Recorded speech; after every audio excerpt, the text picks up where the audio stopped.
أعوذ بالله من الشيطان الرجيم بسم الله الرحمن الرحيم وصلى الله على محمد وعلى آله الطاهرين اللهم صل على محمد وآل Muhammad.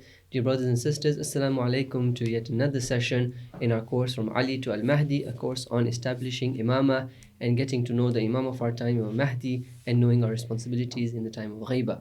Now in this session, the seventh session, we'll be discussing, inshallah, we'll be continuing our discussion in our journey that we started last week, a few days back, where we discussed Imamah in light of the Quran and in light of the intellect, and we established a few things in there. And we said that the more detailed explanations of these concepts that the intellect and the Quran have pointed us to, we will see them in the Ahadith. So one of the very important things that the Quran told us is that the Quran tells us to refer to a source outside of itself for guidance, and that the guidance of that source is as binding as the guidance of the Quran, and that with the Quran itself we cannot reach felicity. There are many important instructions that the Quran has only alluded to and asked us to go to a source outside of itself for detail, and that source is obviously the Holy Prophet of Islam sallallahu alaihi wasallam. So what we want to do now is to see what has the Holy Prophet said about this whole concept of Imamah. And to go through this discussion, we have Shaykh Miqdad with us today. Assalamu alaikum, Shaykhna. Alaikum salam. Thank you very much for being with us. Inshallah, it should be a fruitful discussion looking at what the Holy Prophet has to say on this topic of Imamah. So let's get cracking. Bismillah ar-Rahman ar-Rahim. Alhamdulillahi Rabbil Alameen. Wa sallallahu ala Muhammadin wa alihi at-tahirin. Allahumma salli ala Muhammad wa ali Muhammad. I send my salams to all the viewers out there, and inshallah, yes, hope for a very interesting and very beneficial discussion, inshallah. We're going to talk about the hadith from the Prophet, right? And as you mentioned very clearly, that this is a source for us in our understanding of Imamah, having looked at the Aql and the Quran. Now we turn to the Holy Prophet, and whatever the Prophet says for us, it's binding. We have to listen.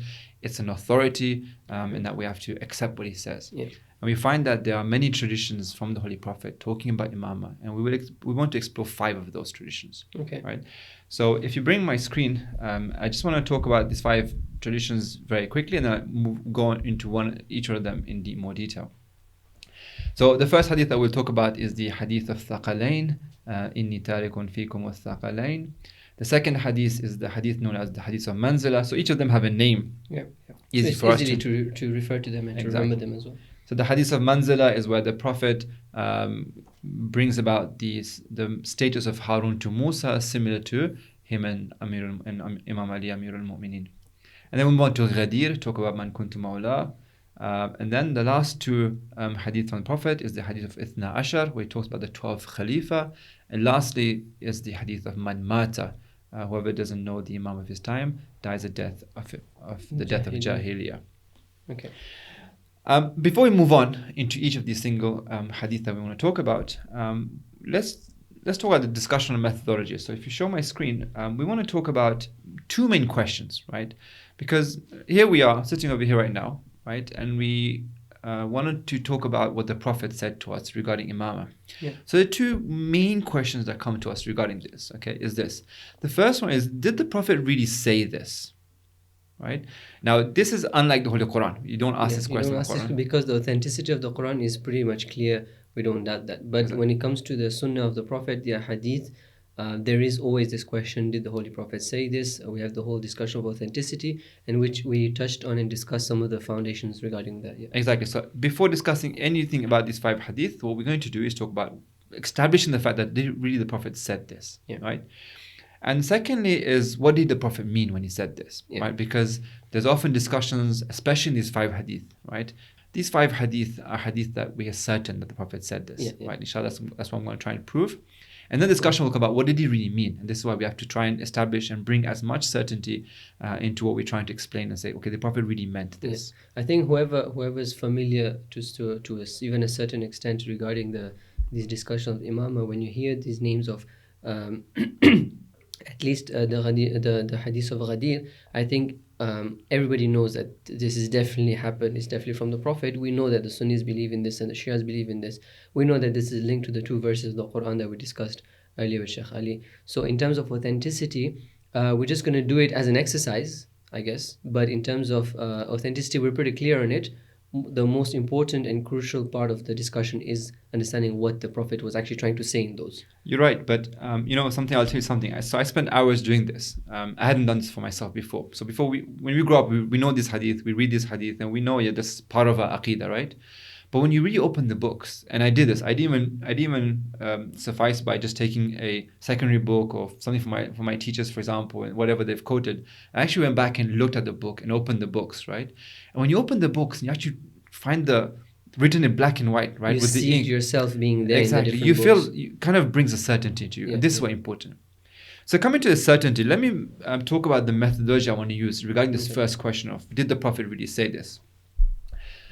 Let me draw it out like this to you. Imagine that you have this person and then this person. So please do show my screen. So this person, that person, that person, this person, and a huge number of people, okay, who come across to you and say to you that the Holy Prophet has said this. Okay. Right? They're saying the same thing. So these are the Prophet who heard directly from the Prophet. Exactly. They heard from the Prophet and they're saying to you, Qala Rasulullah. They say, Qala Rasulullah, Qala Rasulullah. Right? So a multitude of people, not just one person, a multitude of people.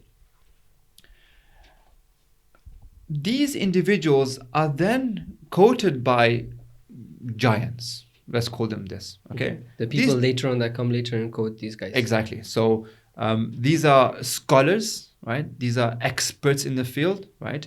They are very close to the time of the Prophet, right? Maybe 2 centuries, right? 2.5 centuries. They are very familiar with the science of hadith. They know these people. They're the authorities in the science, basically. Exactly. Yeah. And they have what we want to call a filter, right? And the thing is that each of them have their own filter, their own methodology to decipher whether this was said by the Prophet or not, right? Yeah. Now, when you find that all of these giants, these big guys, right? Now, whether they can be Sunnis or Shias, it doesn't make too much difference from me over here. They're scholars who have ikhtilaf in the methodology of how they decipher what is sahih, what I count as sahih, who I take from, right? And each of them claims that this hadith is sahih according to me, right? The next person might not agree, but he quotes the same hadith from a different chain. And despite having different methodologies, even methodologies that don't agree with each other, Exactly. and yet they all come and say this is all of them say that recording this particular hadith, it's sahih. Exactly. So they mention all these hadith in their books, right? So Holy Prophet quoted by a large number of narrators, right? Who then are quoted by the scholars of hadith, okay, who are familiar with all the strategies and all the different ways and methodologies, who then quote exactly the same hadith in their books, right? When you have this, okay, this brings certainty to you. In what way?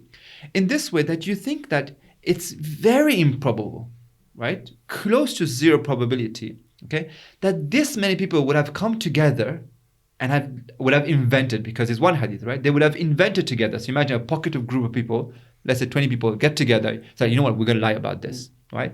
And then after that, a number of people come, and then these giants as well, they also say, oh, this is fine, there's no lie about this. It's very improbable. And they're all experts in the science and they care for the sunnah of the Prophet at Exactly. the same time. Yeah. So if they're all, and the really important thing, I guess, in what you're saying is that they have different methodologies. In fact, they're from different madhahib, right? So this is something that is beyond the sects. Exactly. Right? It's something that Islam itself is bringing us, and the differences of sects and the differences of opinion, political opinion be it, or religious different opinions, they all still gather around these things. Exactly. That's what you're trying to say. That so this brings certainty. Exactly. And so you can't fathom the possibility of this being a lie. Really that the Prophet didn't say this, right? So you come to across a very strong certainty. The certainty is such that I don't even need to go back and say, you know what, let me go and actually find out, okay, this sanad that you're quoting, let me see who the individuals in this sanad are, right? Because the reason why we do this, the whole exercise of going through Rijal, is when you have a scholar who quotes you a hadith, and this hadith is what we call ahadith. So one hadith, I've not heard anyone else say this, just you are quoting this, right? Now this brings to me I'm not sure, maybe you made a mistake, maybe it wasn't true. I mean, one person saying something, it's not necessarily true, right? And therefore I go through the exercise of saying, okay, hold on a second, tell me who did you quote from? And he says, okay, I quoted from this person. So then I ask, okay, who did he quote from? And then this builds a chain, and I check every person in the chain. It's okay, oh yeah, this person is reliable, that person is reliable, no problem. This exercise is done, okay, when you have one chain, right? And of course, as we said with Shaykh Kazim, that even this is not the only method Of course. to attribute something to the Prophet. Definitely. We could find other ways to show that a particular hadith, even if it's one of the khabar wahid, it's a single chained hadith, even that can be attributed to the Prophet by using other means other than rijal. But rijal is one of the ways that we can trace it back. Exactly. Now imagine if you had all this certainty, right? And this hadith, in fact, if you show my screen, is in complete synchrony and goes hand in hand with what the intellect showed, what the Quran showed, and doesn't contradict any historical narrations, right? Imagine if you have such a hadith. When you have such a hadith, it's a certainty that really this is something that the Prophet said. Yeah.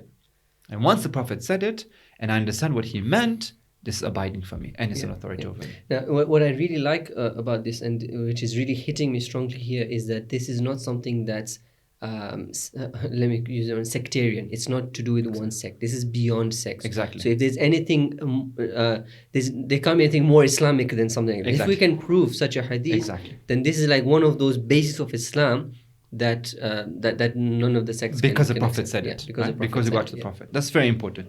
So this is the methodology I want to use, right? And this methodology is foolproof, right? Yeah. It brings certainty.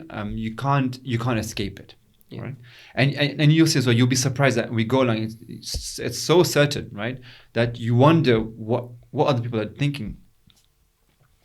Okay, so let's move on. The first hadith that I want to talk about is the hadith known as the hadith of Thaqalain. Okay. So the Prophet, the Messenger of Allah, peace be upon him and his family, is reported to have narrated. Please show my screen. Inni tarikun fikum al-thaqalain, kitab Allah wa itrati ahl bayti. لا يضل من تمسك بهما فإنهما لن يفترقا حتى يرد علي الحوض. So, إني تارك فيكم الثقلين. I leave behind. Or if you want to translate it more accurately, تارك is not a verb, right? So it's اسم فاعل. It means that I'm the leaver. The leaver, yeah. So this is a way in the Arabic language to give more emphasis and more strength to a verb. Exactly. It's not something that I did it before or I'm going to do later. This is who I am actually. It shows a continuity. It shows like that emphasis in it. So I'm a leaver فيكم amongst you ثقلين. ثقل is something weighty and valuable, right? So something weighty and valuable. Over here, the Prophet says, I leave behind you two things, right? Two valuable, weighty things. What are these two things? The Book of Allah and my progeny, the Ahlul Bayt.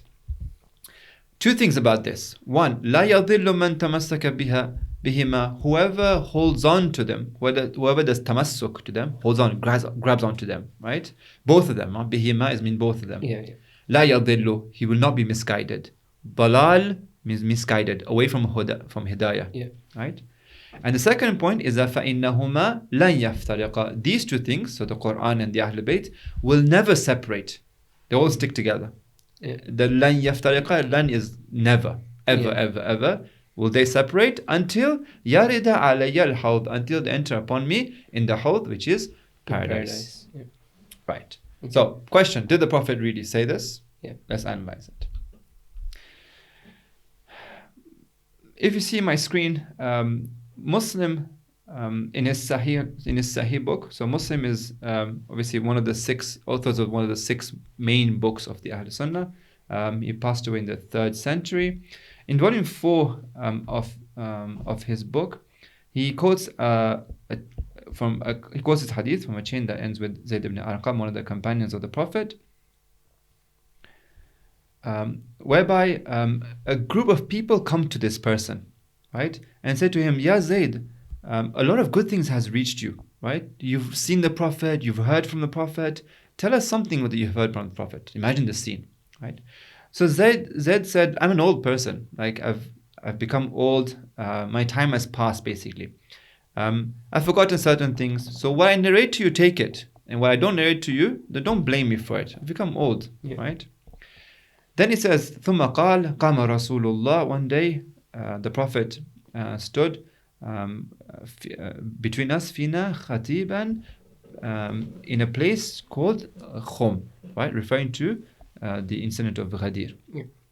He goes on to this section where he says that the Prophet then said that my time has come. I'm only a bashar. Yushiku an ya'tiya rasulu rabbi fa'ujibu. It's very close that a messenger will come to me, talking about the angel of death, and I will have to answer, and I'm going to answer. Therefore, I'm passing away. This hadith is towards the end of the life of the Prophet. Yeah. Very important.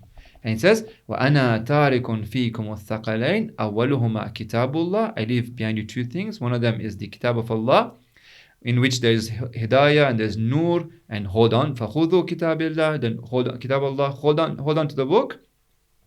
Then it says, وَأَهْلُ بَيْتِ. And the second thing is what? Is the Ahlul Bayt. And then, أُذَكِّرُكُمُ اللَّهِ فِي أَهْلِ بَيْت. And the Prophet repeats this 3 times. This is in Sahih of Muslim. Move on to Sunan al-Tirmidhi. Sunan al-Tirmidhi, again, one of the 6 books of the Ahl Sunnah, passing in the 3rd century. Look how close we are to the Holy Prophet, right? These are primary books. He quotes a hadith from Jabir ibn Abdullah that this narration happens in the day of Arafah.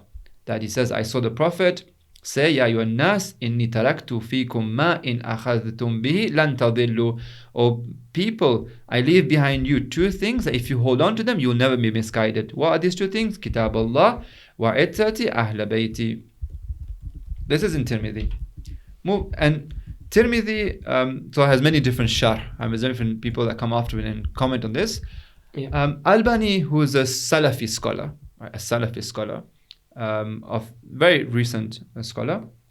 Yeah. In his Sahih of Tirmidhi, right, he brings his hadith, and then Albani says that this hadith is Sahih, right? Interesting. So he accepts this hadith. Yeah. So we're going to as far as not only saying that Sunnis accept this hadith, even the scholars Salafis. After, yeah. Yeah. So Tirmidhi himself, because he brings it, he counts his hadith as Sahih, he comments on it as well. Move on to Ahmad ibn Hanbal, a very important scholar for the Ahl Sunnah. In his Musnad, he's a 3rd century scholar. So in his Musnad, volume 17, he brings a hadith from Abi Sa'id that قال رسول الله صلى الله عليه وسلم إني تارك فيكم الثقلين أحدهما أكبر من الآخر كتاب الله حبل ممدود من السماء إلى الأرض.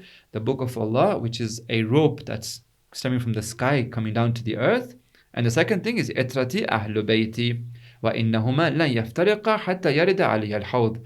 So beautiful. Tirmidhi brings, also, Ahmad ibn Hanbal also brings this hadith. Moving on. Ahmad ibn Hanbal again, in his book, he brings another hadith from Zayd ibn Thabit this time. Right? So another sanad, another companion. قال رسول الله إني تارك فيكم خليفتين. I leave behind you 2 khalifa. 2 things that will come after me. Right? And take up what I do, which is the guidance, which is to take you towards Allah. What are these 2 things? Kitabullah wa ahlu bayti. And again, it's the same thing. وَإِنَّهُمَا لَنْ يَفْتَرِقَا حَتَّى يَرِدَ عَلِيَ الْحَوْض. The second part, don't neglect it. It's very important. When we talk about what the Prophet meant, it's really, really crucial for us. It's interesting. It's there in all of the versions as well. Pretty much up until now. Hakim Nishapuri in al-Mustadrak, in volume 3, so this is a 5th century Sunni scholar, he brings the same hadith of Zayd ibn Arqam with a bit more detail, right? And again we find the same thing, إِنِّي تَارِكُمْ فِيكُمْ أَمْرَيْنِ لَن تَضِلُّوا إِنِ اتَّبَعْتُمُوهُمَا وَهُمَا كِتَابُ اللَّهِ وَأَهْلُ بَيْتِ عِتْرَتِي. Right? Same riwayat, different wordings. Ibn Hajar Haytami is a Salafi scholar of the 10th century. Right? This guy has a book called Sawa'iq al-Muhriqa, which is written to reject the qawl and the madhab of the Rafida and the Zindiqa. Which is the Shias, basically. Kind of. Yes. So he writes a book about us, right? And in which he wants to disregard what we say and everything. Brings his hadith, quoting from Hakim Nishapuri. And he says that this hadith في رواية صحيحة. First, this riwayat is sahih. كأني قد دعيت. The Prophet says that it's as if I have been called. And إني قد تركت فيكم ثقلين أحدهما آكد من الآخر. The first one is كتاب Allah. And the second one is what? وإترتي. Right? And then he says ولهذا الحديث طرق كثيرة. For this hadith, this Salafi scholar says, not me. In this Haythami says that for this hadith there is multiple turuq, right? Which and they go back to more than 20 companions. 20 companions, right? Let me mention, because I mentioned over here, let me mention this. Ayatollah Ali Hussein Milani, right? Contemporary scholar. Okay. He has a 21 volume book, 21 volume, called Nafahatul Azhar. In this, he brings all the hadith from the Prophet regarding the Ahlul Bayt. 21 volume book, can you imagine? In these 21 volumes, he brings just 3 volumes for this Hadith al-Thaqalain. Wow. 3 entire volumes just for Hadith al-Thaqalain. Right? Abaqatul Anwar is another book previous to Ayatollah Milani. It's from an Indian scholar. He has about 7 to 8 volumes, and he says that there is 300 scholars, big scholars of the Ahl Sunnah wal Jama'ah that quote this hadith and count it as sahih. Right? So this hadith is it's there. It's there. We can't deny it. So come back to my screen. Nu'mani is, now we move on to Shia scholars. So Nu'mani is a scholar of the 4th century. He has a book, al-Ridha, very important book for us. Many scholars have quoted this book and praised this book and praised the author. So he brings this hadith from 3 sanad. These sanad, they are similar in some aspect, but they're different in different aspects as well. One of them is from Ali alayhi salam, right? One of them is from Abi Abdullah alayhi salam, from the 6th Holy Imam, and one of them is from the 5th Holy Imam. Right? So you see different Imams narrating that the Prophet in Mina, في Masjid al-Khif, which is Mina, في حجة الوداع, in his last Hajj, he said that وَإِنِّي مُخْلِفٌ فِيكُمُ الثَّقَلَيْنِ, I'm the one who is leaving behind 2 things. The bigger thiql, which is the Quran, and the small thiql, which is the Itati Ahl Bayti. Right? So this is from Nu'mani in his Ghaiba. Kifayatul Athar is a book by Khazaz Razi. He's a student of Shaykh Saduq, praised by the scholars. His book is a very important book. We'll talk about it later as well. This is one of the important books about the riwayat concerning the Ahlul Bayt, each one by one, basically. Okay. So we'll come back to this book. Anyway, he brings this hadith from Abu Huraira, where the Prophet is reported to have said, "Inni tarikun fikum al-thaqalain, kitab Allah azza wa jal," and carry on. This is the same part that we want to discuss.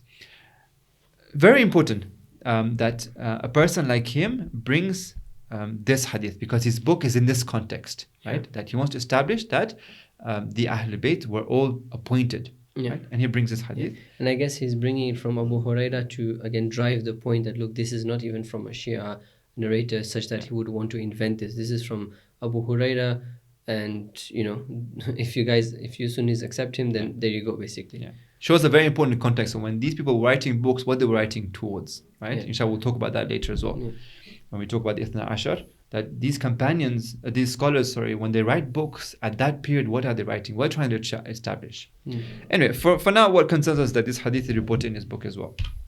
Shaykh Saduq in his Amali brings this hadith from Zayd ibn Sabit, إِنِّي تَارِكٌ فِيكُمُ الثَّقَلَيْنِ كِتَابَ اللَّهِ وَعِتَّةِ أَهْلِ بَيْتِ. This is in page 415 in his Amali. So the list carries on. I don't want to go through every single one. I think you'll get bored at this point. Usul Sitta Ashar, Da'aim al-Islam, Amali of Mufid, Amali of Tusi, Basar al-Darajat. So at this point you realize that all the giants are mentioned. The giants from the Ahl Sunnah, the giants from the madhab of Tashayyu, right? From Saduq to Mufid to Safa to Tusi to Khazaz. And not only this, but even the later scholars have also authenticated it and agreed that these are authentic. Yeah, if we go into that, then we'll be here for ages, right? Yeah.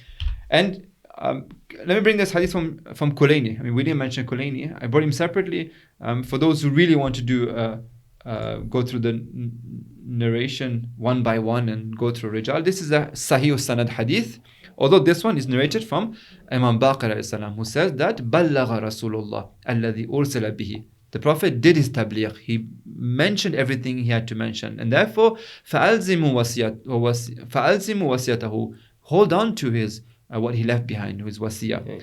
وَمَا تَرَكَ فِيكُم مِّن بَعْدِ مِنَ الثَّقَلَيْنِ. And that which he left behind behind him, 2 things, which is Kitab Allah wa Ahl Bayti alladhayna la yadillu man tamassaka bihima wa la yahtadi man tarakahuma. Those who abandon these 2 things, they will never be guided. Yeah. Those who hold on to the 2 things, they will also be guided. It's always about holding on to the 2 things. Yeah. Right. Yeah. That emphasis on both of them is very important. Yeah. Right. So up until now, we've really shown that this hadith has so many narrators, right? So many different chains. This was very important, right? It's not that we're saying that, oh, it was just one companion and he had one chain, but everybody, all the scholars narrate from it, right? It's not like that. It's multiple chains that go back to multiple companions, all narrating from the Prophet, okay? And these giants from the Ahl Sunnah of different madhahib as well, right? And from the Shias, they all have, with their own filters and all the differences that they have in their methodology of how to analyze the hadith, all quote this hadith al-Thaqalain. Okay, so then now we're certain just that the Prophet has said this, and just like whatever the Prophet says is binding on us, this now having been traced back to the Prophet with certainty, we know it's binding on us. The next question comes that, okay, we've read the translation, well, what does it really mean, right? Right. So first and foremost, we said thaql means a weighty, a valuable thing. Yeah. So the Prophet is talking about something that he's leaving behind. So firstly, let's understand the context. If you look at the riwayat, which is a very interesting point as well, that this riwayat has been narrated in different places. Yeah. Okay. It shows how important it is as well, right? It wasn't just in one place. The Prophet said this in Arafah, he said this in Mina, he said this is the last Hajj of the Prophet. He said this in his khutbah of Ghadir, right? He said this in his the speech that he had after Ghadir. He said this in multiple occasions, right? Pointing to this point that this is my last days now. I'm answering the call of my Lord. I'm going. And whilst I'm going, I'm not leaving you alone. Not leaving you alone. I'm leaving you two things. Not just one. This is important. Yeah. Right? Not just one. I'm leaving two things behind. Don't hold on to one of them. Either of them actually. Hold on to both of them. Yeah. This is crucial. Yeah. It's telling you and me, right? And I'm saying this, it sounds very obvious, but it's telling me that if you want guidance, right, after me, then make sure you hold on to both of these. Yeah. This is telling us that the source of authority for us, just the way the Quran is an authority, that if I read a verse of the Quran and tells me to do something, pray for example, straight away I pray. The Quran says, believe in this, I straight away believe in this. Do I or do I not? Yeah. I do, right? So now if one of the members of the Ahlul Bayt, the Prophet has told us that their authority is binding for us, that if I want guidance, I have to follow them. If the Ahlul Bayt says something, just like the Quran says something, I have to follow as well. Yeah. And this matches very well with the idea that we established earlier. It was either with Shaykh Qadim or with Shaykh Ali that we said that number one, after the Prophet passed away, the need for guidance was still there, and it was very clear that people had differences of opinions and people were still looking for guidance and for answers. And we also established the fact that the Quran itself is saying, I'm not sufficient. There's many details that I'm not giving you. I'm only here to give you certain guidance, a very general, very fundamental guidance, but still not the complete guidance. You need that explainer. And that once the Prophet is gone, and if he hasn't finished everything, then that clearly shows there has to be something else. So then when we turn to the Quran, we find that the Quran is alluding to this, that there's a big message, and that probably is talking about successorship, and we find that the Prophet in fact has mentioned these, and the Prophet hasn't gone away without appointing someone. And that's exactly what we would have expected, because that's exactly it all comes together. The whole picture comes together. What the Aql said, what the Quran says, what the Prophet says, it all comes together basically. In fact, like Shaykh Ali said, that if he hadn't, we would have asked, why didn't you? Exactly. It's so it's so obvious that you need to appoint somebody after you. Yeah. And what's important is that, but hold on, you ask, okay, what if the Ahlul Bayt tells something that contradicts the Quran? No, the Prophet says, فَإِنَّهُمَا لَن يَفْتَرِقَا, they will never separate. Now this point is crucial as well, because what do we mean by the Ahlul Bayt won't separate? Does that mean like that, where's my Quran? That the Ahlul Bayt are stuck to this? They're not. The physical Quran, right? Exactly. We're not talking about the physical Quran. The Prophet did not mention the Quran physically. The reality of the Quran. Exactly. The reality of the Quran is what? That the reality that guides mankind. Yeah. A reality that is protected. Look at the verse. So basically the Quran that doesn't make mistakes, if the Ahlul Bayt are never going to leave the Quran in terms of what they say, what they do, their whole life, they're inculcating the Quran, therefore they would not make mistakes, because the Quran doesn't make mistakes. Exactly. So this is the way the Quran says, Inna nahnu nazzalna dhikr wa inna lahu lahafidhun. Allah says, I protect the Quran. Or la ya'til batil. The Quran doesn't have any batil in it. Similarly, when the Prophet says that these two will never separate, they're one. Until they reach me, right? That means there's no batil in the Ahlul Bayt. That means they're protected. That means they have isma. That means that what they say you have to obey 100%. Just the way the Quran you have to obey. Yeah. And just to clarify that, when we say protected, we don't mean Allah is forcing them and removing their free will, right? No. We said we'll talk about that. Yeah, it was with Shaykh Qadim that we had discussed that Allah says in the Quran, وَمَا رَمَيْتَ إِذْ رَمَيْتَ وَلَكِنَّ اللَّهَ رَمَى. You did not throw when you threw, but Allah threw. When you look at the apparent of this verse, it sounds like the free will is taken from the Prophet. But Shaykh Qadim gave a really beautiful explanation showing that the Prophet's will is so much in line with Allah's will that when he throws, it's as if Allah is throwing, right? So in the same case here, that the Ahlul Bayt are so much with the Quran and they're so stuck to the Quran that they will never separate from it. Not that they don't have the willpower, but this is what they've just made it a part of themselves, basically. Exactly. And this concept that they are knowledgeable the way the Quran has knowledge, right, is so much spread in the hadith that we have, right? Everybody knew, right, from whatever madhab you may be counted, that the most knowledgeable man after the Prophet is who? Is Amirul Mu'mineen, right? That the famous hadith, for example, that the city of knowledge is the Prophet and the door of the city is Ali. Right? The fact that the Prophet says, I taught Ali, or Ali says, I was taught by the Prophet so much knowledge that every door would open so many doors, right? These hadith are just too many to narrate them, right? The hadith, after you open the books of hadith, you find so much allusion to this point that the Ahlul Bayt are full of knowledge. Again, come back to the same thing. Because they're attached to the Quran, they're one with the Quran, right? The knowledge is impeccable. The way the Quran is exactly full of knowledge. In all these layers, right? It's not just the apparent meaning. There's layers of knowledge of the Quran. Similarly, there's layers of knowledge from the Ahlul Bayt. Yeah. So from this hadith, we've mentioned many points. The first one is the fact that for our guidance, we need to hold on to two things, not just one, right? So this brings about it draws the path for us that these are the two things you hold on to reach perfection, to reach Allah subhanahu wa ta'ala. This is what Allah wants from you, right? The Prophet mentioned this to you. That guidance depends on this. Secondly is that they're the authority, right? The way the Quran is authority, right? Remember, we're not denying one over the other, right? This is a very important point as well. That nobody should think that, oh, we're talking about the Ahlul Bayt, therefore we neglect the Quran. No.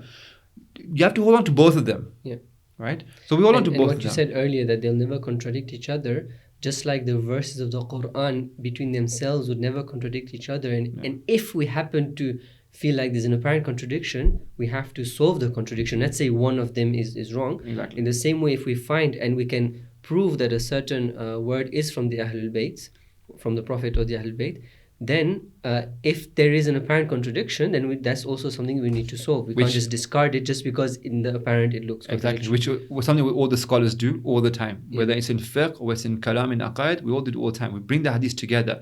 The Ahlul Bayt themselves have told us this point, right? That our words understand through our words, right? And when they say bounce it off the Quran, it means look if there's a direct contradiction, right? If you bounce it on the Quran and if you find that there's clearly it's going head to head against the Quran, again something that we discussed with Shaykh Qadim in the previous session. And that shows that they didn't say it. Right? That shows it they didn't say it, because they can never say something that's head to head against the Quran. Exactly. And this is kind of the meaning of Thiql al-Akbar and Asghar as well. You could say one of the meanings of this is that the Quran is because it's the word of Allah. It's the word of Allah. But it's very important. This is from one perspective, that at the end of the day, the Quran is the word of Allah. Right? So in this sense, it becomes akbar, and what the Ahlul Bayt have is given to them by Allah. Right? So they become the Thiql Asghar. However, from one perspective, they're two sides of one coin. Right? In terms of their binding nature on us, in terms of the knowledge they represent, the reality they represent, the instructions they give are fully representative of Allah's instructions. They're both the same. They're the walking book, basically. So basically, we can say that the Quran, having come from Allah, that is that let's call it that primary source. And when the Imams speak, when they speak, they also tell us, look, we're getting this from the Quran. Yes. So they have that knowledge of the Quran which they're getting, which is what they also saying that this has primacy. But keep this in mind, this is from one perspective. Look at it from the other perspective as well, that inside they're both the same. They're both equal, right? The hadith from the Prophet, in many places, they brings them to equal. You have to hold on to both. We have a hadith as well, which we can discuss later, maybe, that where the Imams say that we are the talking Quran. Quran Natiq. Quran Natiq. So, and the words of the Prophet themselves manifest this, right? That hold on to both of them. It doesn't say hold on to one of them and then check the other one, or hold on to the Quran and the Ahlul Bayt if it doesn't contradict. We don't find that. In the Hadith, it doesn't say this, right? That this brings them to both equal, that you have to hold on to them, both of them together. This Hadith also shows to us, so the obligation of obedience to the Ahlul Bayt. So what they say is binding for us. It also shows for us the infallibility of the Ahlul Bayt, right? The way the Quran is protected, the Ahlul Bayt are protected as well. Yeah. It also shows us the knowledge of the Ahlul Bayt, right? Because they will join the Prophet and they attach the Quran. And secondly, because it's not possible for us to be binded to something that will lead to dalal, right? So they have to know and they have to be ma'asum because they'll be going to instruct us, right? They're going to tell us what to do. They're going to guide us. They're going to do our tarbiyah. If they themselves don't know, if they themselves haven't reached, how are they going to do this? And if their knowledge is also very as superficial and can make mistakes in its interpretation of the Quran, then obviously that's again that doesn't have hujjah. So there's definitely a source of knowledge that they have that we do not have, and it goes hand in hand with the responsibility that they have of continuing the message. So again, I've mentioned this earlier as well. I really like and really appreciate the fact that whenever we talk about the role of the Imam, straight away with it we get the sifat of the Imam. That there are certain characteristics that they have to have. Although we decided we're going to have a separate session just opening up what the characteristics of the Imams are, but then this just keeps coming up, and I really love it, because it shows to us that these are not things that we need to, they're not separate things. They're part and parcel of the whole concept of guidance and the fact that Allah appoints someone for guidance. Yeah. And there's one last point as well. So we'll come back to infallibility and knowledge. And there's one last point as well you can use from this hadith as well, is the continuity of the Ahlul Bayt as well. That just the Prophet says that they will be together, okay, until the Day of Judgment. Right now we have the Quran, we don't have the Quran. We do have the Quran. Then we have to have the Ahlul Bayt as well. Yeah. Right? They can't separate. Right? If the existence of the Quran right now is here, the Ahlul Bayt has to be over here as well. Yeah. And this kind of alludes to the 12th Holy Imam being with us right now. Okay, but it's something inshallah we can talk about later. Yeah. There's one more question that remains over here, which I've mentioned, if you look at my screen, as in the third point, is the question is, okay, we've talked about the Ahlul Bayt, but who are they? Who are they? Yeah. Yeah, that's a very important question. To answer this question, I'm going to do the same exercise that we did right now, but I'll quote from a book, right? Okay. So we want to show who the Ahlul Bayt are. And the answer is, if you look at the riwayat that we have, again, same principle, right? Across the giants, right? Sunni, Shia doesn't make a difference for us. Whichever madhab of the Sunnis that they are, doesn't make a difference for us, okay? You realize that there's so many ashab quoting the Holy Prophet, and these have been narrated in so many different chains, right? And all of these great scholars from every single madhab of Islam quote this and are unanimously in agreement that the Ahlul Bayt are 5 individuals: the Prophet, Imam Ali, Fatima Zahra, Imam Hassan, Imam Hussein. And the wives are not there. Yeah. This is very important as well. So it's 2 things. One is that these 5, and also the wives are not there. So we negate the wives as well. Yeah. This is very important. So let me just mention a few hadiths. Well, I'll mention the primary author and who quotes it. So we start with Salama, the wife of the Prophet. So she's quoted in Musadrak al-Sahihain, as well as in Sunan al-Kubra, as well as in Mu'jam al-Kubra, as well as in Tarikh al-Dimashq, that she says that في بيتي نزلت إنما يريد الله ليذهب عنكم الرجس أهل البيت ويطهركم تطهيرا. This very beautiful verse of the verse of Tathir that you discussed previously. She says, Salama says that this was revealed in my house.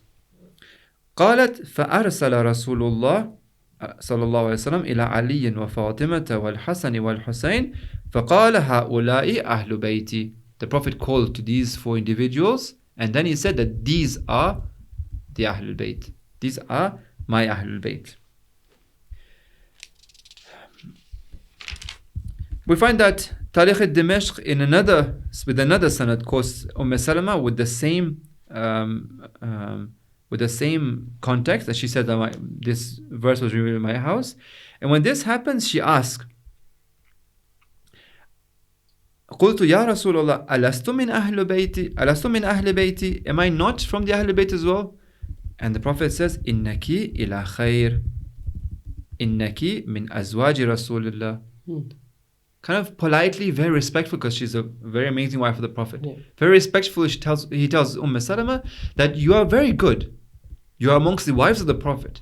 But no, sorry, you're not part of the Ahlul Bayt.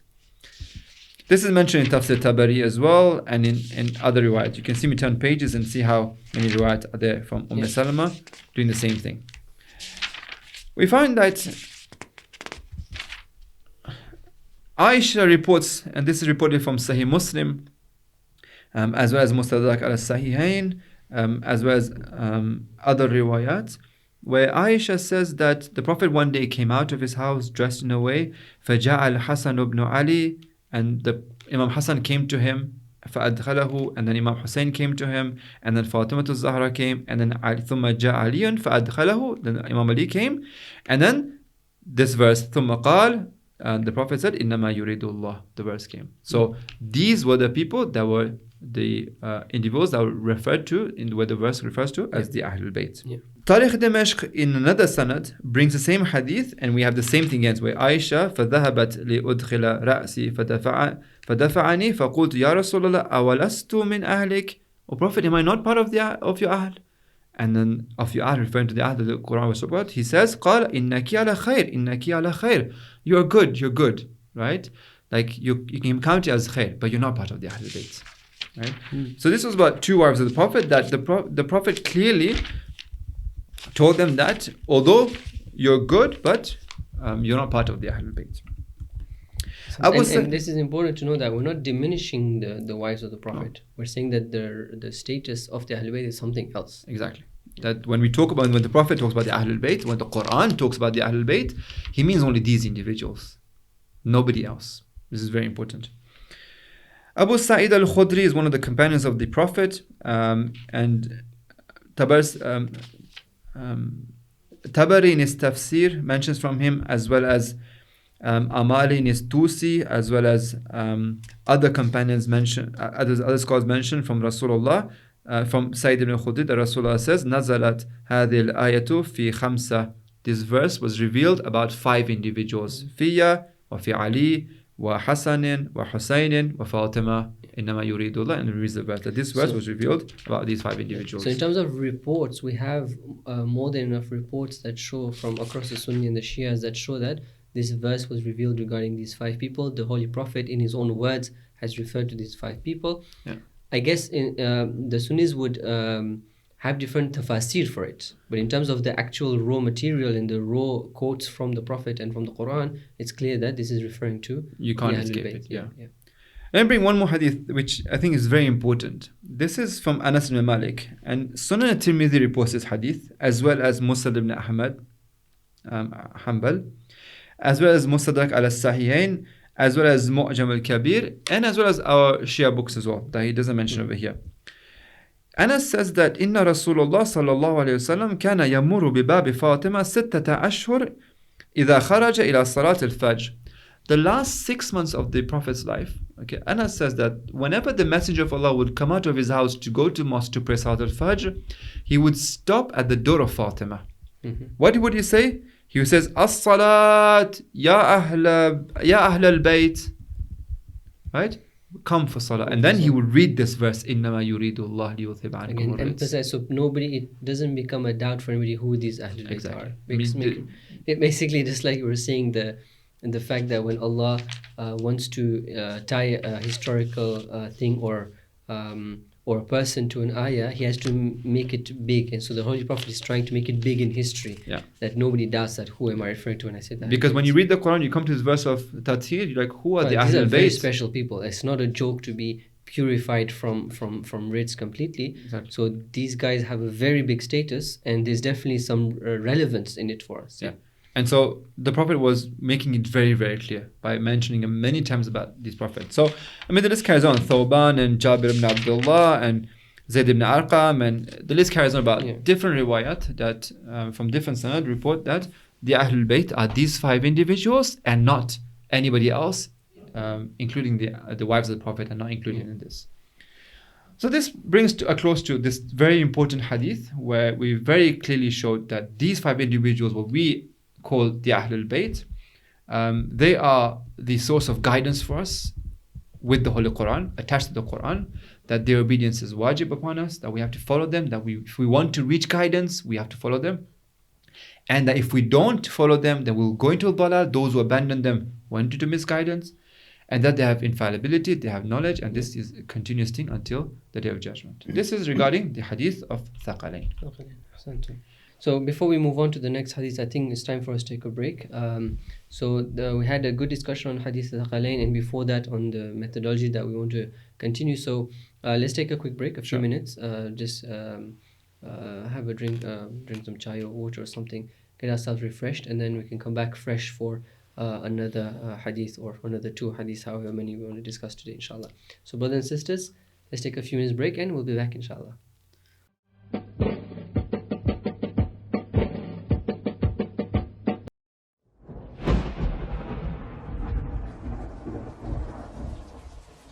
بسم الله الرحمن الرحيم السلام عليك يا أمين الله في أرضه وحجته على عباده السلام عليك يا أمير المؤمنين أشهد أنك جاهدت في الله حق جهاده وعملت بكتابه واتبعت سنن نبيه صلى الله عليه وآله حتى دعاك الله إلى جواره فقبضك إليه باختياره والزم أعدائك الحجة مع ما لك من الحجج البالغة على جميع خلقه اللهم فاجعل نفسي مطمئنة بقدرك راضية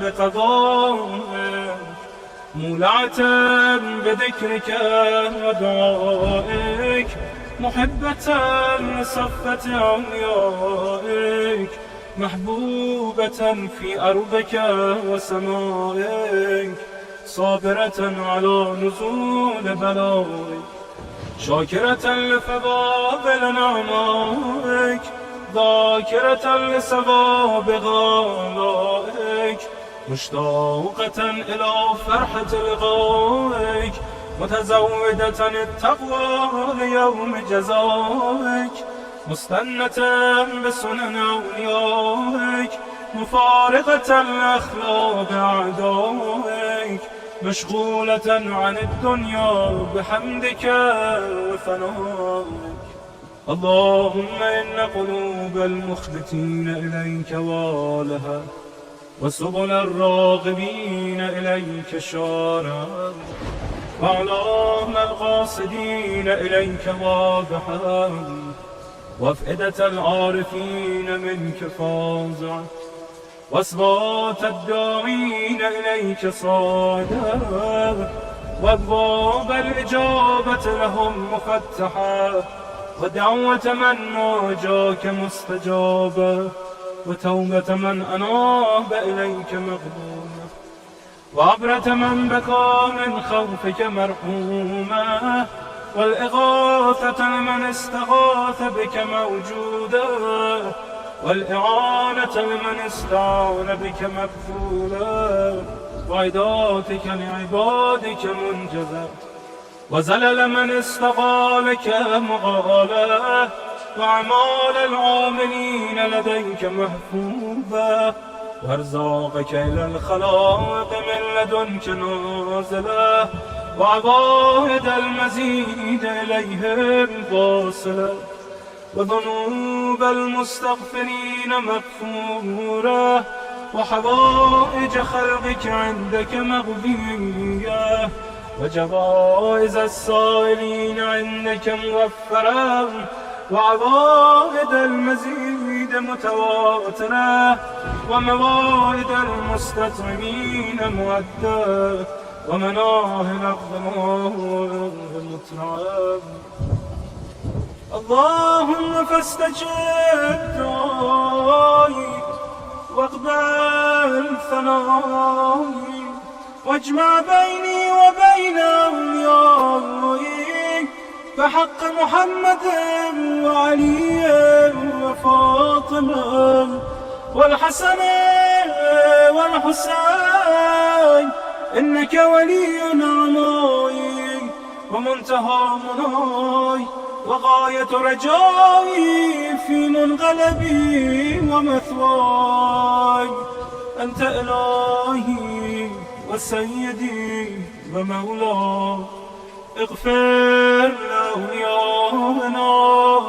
وكف عنا أعدانا واشغلهم عن أبانا وأظهر كلمة الحق واجعلها العليا وأدحث كلمة الباطل واجعلها السفلى إنك على كل شيء قدير.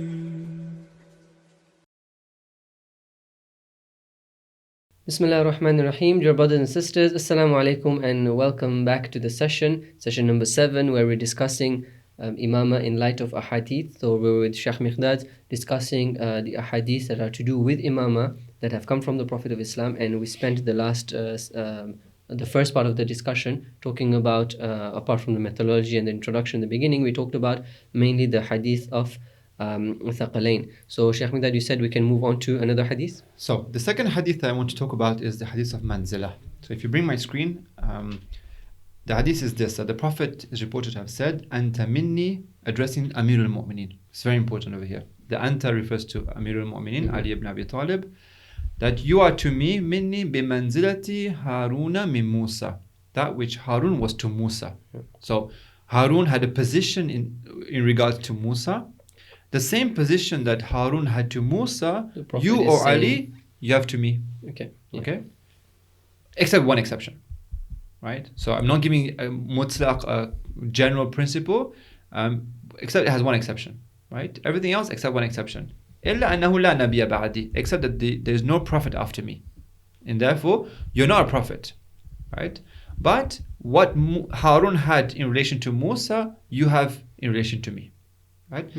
Inshallah, when we talk about what is the Prophet trying to say over here, we'll be discussing the maqam that Harun had in relation to Musa and analyze this hadith. But before we do this, what do we have to do? Try and see that really the Prophet said this or not. Yeah. Right, so let's begin our journey. Bukhari. So Bukhari, you know him amongst the primary books of the Ahl Sunnah. Very early on, his death is around 256. Okay. Those are different reports about this. He brings a hadith, he narrates this hadith in volume 5, page 19, where the Prophet says, قال النبي صلى الله عليه وسلم لعلي. The Prophet says to Ali, أما ترضى أن تكون مني بمنزلة هارون من موسى. Are you not happy, are you not pleased that you are to me what Harun was to Musa? Right? This is what Bukhari reports, and so this is a Sahih hadith according to me, obviously, because it's Sahih Bukhari. Muslim is second in line. He brings in his Sahih on page 1870 in volume 4 a hadith from Sa'd ibn Abi Waqqas, where he reports from the Holy Prophet that the Prophet said لعلي, to Ali, أنت مني بمنزلة هارون من موسى إلا أنه لا نبي بعدي. Right? This is in Sahih Muslim. Muslim brings another narration with a completely different sanad this time, and he says that خلف رسول الله صلى الله عليه وسلم علي بن أبي طالب في غزوة تبوك. The Prophet is leaving Medina to go to Tabuk for the war. Right? The Quran talks about this extensively. He appoints his Khalifa, Khalifa. He appoints his Khalifa in Medina. It tells Amir al-Mu'minin, you stay in Medina, you are my Khalifa. You are in charge of my responsibilities. Everything that I am as an authority and leader in Medina, you are in charge of it now. Okay, as I'm about to leave. So Amir al-Mu'minin turns to the Prophet and says, leave me behind me with all the children and the women. Right? The Prophet says to him, أما ترضى أن تكون مني بمنزلة هارون من موسى غير أنه لا نبي بعدي. Are you not pleased? Yes, I'm leaving you with the women and the children, but are you not pleased that your station is that what Harun had to Musa, except that there is no Prophet after me? This is a hadith from reported in Sahih Muslim. Muslim in a third narration, right? So he brings three narrations with a different chain of narration. This is an interesting one. Sa'd ibn Abi Waqqas reports that Amara Muawiyah ibn Abi Sufyan Sa'dan. Right? Muawiyah and Sa'd have a discussion. They're kind of an argument, right? And Muawiyah is not happy with Sa'd. ما منعك أن تسب أبا التراب? What's wrong with you? Why not insulting and cursing Abu Turab? Who's Abu Turab? Imam Ali. Imam Ali. Right? So Sa'd turns to him and says, look, right? I will tell you 3 things that the Prophet said about Amirul al-Mu'mineen, that if I had one of them, it would be enough for me to be so happy. Right? And then he brings it. One of them is what? أَمَا تَرَضَ, the Prophet said about Amirul al-Mu'mineen, أَمَا تَرَضَ أَن تَكُونَ مِنِّي بِمَنْزِلَةِ هَارُونَ مِن مُوسَى إِلَّا أَنَّهُ لَا نُبُوَّةَ بَعْدِي. This is in Sahih Muslim. Yeah. Very interesting incident that happens between Muawiyah and Sa'd. We go to Tabarani. Tabarani has a Mu'jam al-Kabir. We mentioned this previously as well. Mu'jam al-Kabir, important book for the Ahl Sunnah. Tabarani is a 4th century scholar. In his book from Asma binti Umais, completely different narrator and a different chain completely. Sami'atu Rasulullah, I heard the Prophet, the Messenger of Allah say, لِعَلِيٍّ, again regarding Ali, أَنْتَ مِنِّي بِمَنْزِلَةِ هَارُونَ مِن مُوسَى إِلَّا أَنَّهُ لَا نَبِيَّ بَعْدِي. Exactly same words. So the words are not changing The over words here. are not changing. It's really interesting. Yeah. So, yeah. Ibn Asakir, 6th century scholar, in his Tarikh Madinat al-Dimashq, he quotes this hadith from Sa'd. He says, again, same thing. سمعت النبي يقول لعلي ibn Abi Talib, that I heard the Prophet say about Ali, very important, أنت مني بمنزلة هارون من موسى إلا أنه لا نبي بعدي. Same words. And then it's interesting. Ibn Asakir then says, okay, wait, let me tell you something very interesting. وروي هذا الحديث أيضا عن غير سعد. This hadith has been reported from other than Sa'd as well. Okay. Who else? روي عن عمر, عن Ali, Himself? عن أبي, yes. Imam himself. Okay. Yeah, because he says that Prophet told this to me. Yeah. عن أبي هريرة, عن ابن عباس, عن ابن جعفر, عن معاوية, say معاوية, عن جابر بن عبد الله, عن أبي سعيد, and he goes on. And he goes on and on and on about all the different narrators that have narrated this hadith. Yeah. Right? Which really shows that this is not something that was done once, or it wasn't done in seclusion. It was done in front of people. Many people have heard this, and this is clear cut from the Prophet. And we'll come back to it. Keep this point in mind because it's very important. And then Ibn Asakir takes each of them and he goes on and discusses them. So now that I mentioned the primary narrator from the Prophet, and mention the chain, and bring you the chain. And for each of them, he brings the chain then. And he goes on, page after pages. This is Ibn Asakir in Tarikh Dimashq. We come to Shaykh Saduq. Amongst the Shia scholars, Shaykh Saduq, 4th century, in his Amali. Let me mention something about Amali. Okay. Amali is a session, so they call majlis, right? Where Shaykh Saduq sits amongst his students. In this session, he brings different riwayat. Not that many. A majlis in this sense is not like what we have a majlis where we have a speaker and then like a whole crowd. Yeah. Majlis in its literal sense, a gathering. A gathering, yeah. A place where people sit down together, a class kind of, you can say. Yeah. And then Shaykh Saduq dictates to a person a hadith with full sanad. Right? So Amali is a very special place. Over here, you don't bring about something that you're not sure of, or let's discuss about it. You bring what you believe. Exactly. Right? Yeah. You bring something really strong. I want to tell you, I want you to write down properly, exactly word by word what I'm saying. And then you would dictate this, write down that this person narrated to this person, to narrate to this person, and this is the hadith. So Amalis are very special. Yeah. We have Amali of Saduq, we have Amali of Shaykh Mufwid, we have Amali of Shaykh Tusi. So we have plenty of, this is a common thing that was happening. Yeah. So in the discussion of hadith, we can explore this a bit more. Yeah, yeah. So he brings with his sanad this riwayah that the Prophet said, Li Ali ibn Abi Talib, Ya Ali. The hadith goes on to different manazil, which is very interesting, right? So your manzala to me is the way that this person was to this Prophet and this person was to this Prophet. One of them is bi manzilati Harun min Musa. Shaykh Saduq in another jalasa, another majlis, with a different chain of narrator from Jabir ibn Abdullah, mentioned this, that in Fatih Khaybar this time, very interesting, in Fatih Khaybar, that Amir al-Mu'mineen was, when he stood up and he went to fight, etc., everybody knows the story.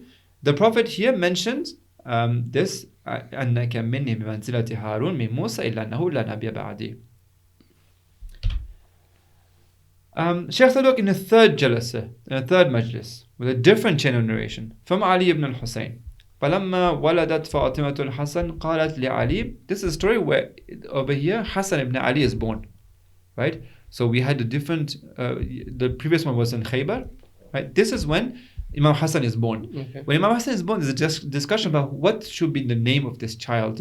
Right? At this point, the Prophet enters the scene, and he said that you should name this child the same names that the sons of Harun had. Why? Because Inna aliyan minka bimanzilati Harun min Musa, because the status is the way Harun was to Musa. And therefore Imam Hassan and Imam Hussein are named the same names that Harun's son had.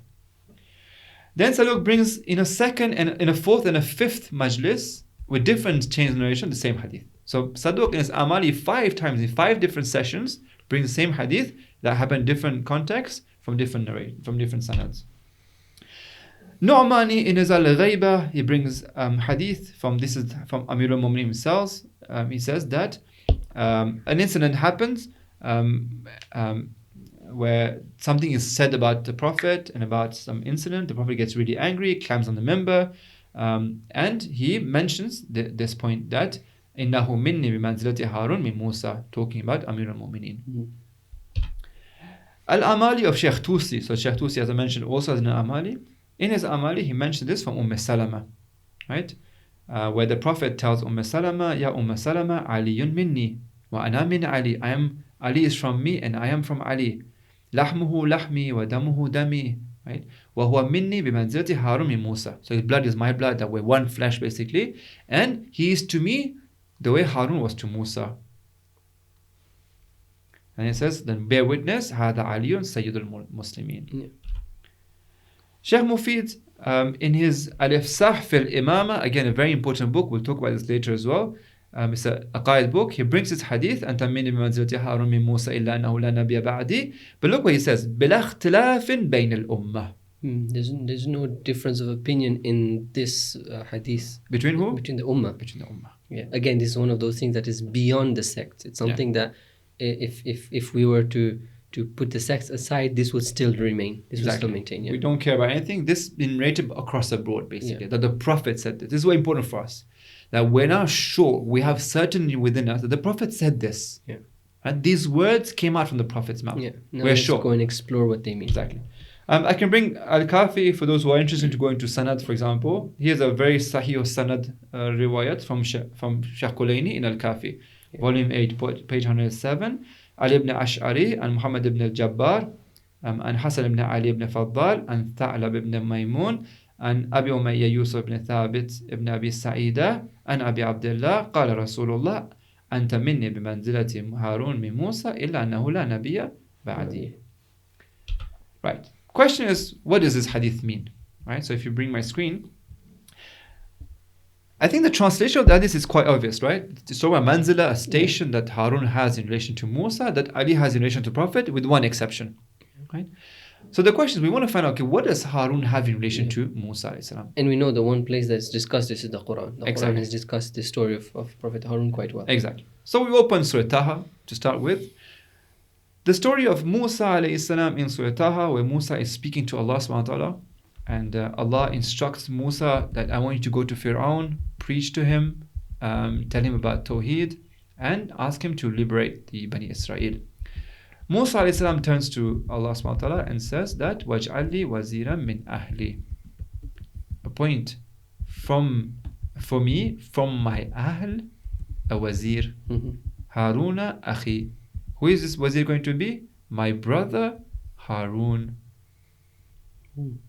It's very interesting. The Ahl is also there, relevant to Imam Ali. The Akhi is also relevant. Yes, sir. The Prophet said to you everything except one thing, that he's not Nabi. So yes, he's Ahl, he's the Akhi, he's the one who's bringing strength in the mission. He's going to carry on the mission. Yeah. Everything. So what does wazir mean? Okay.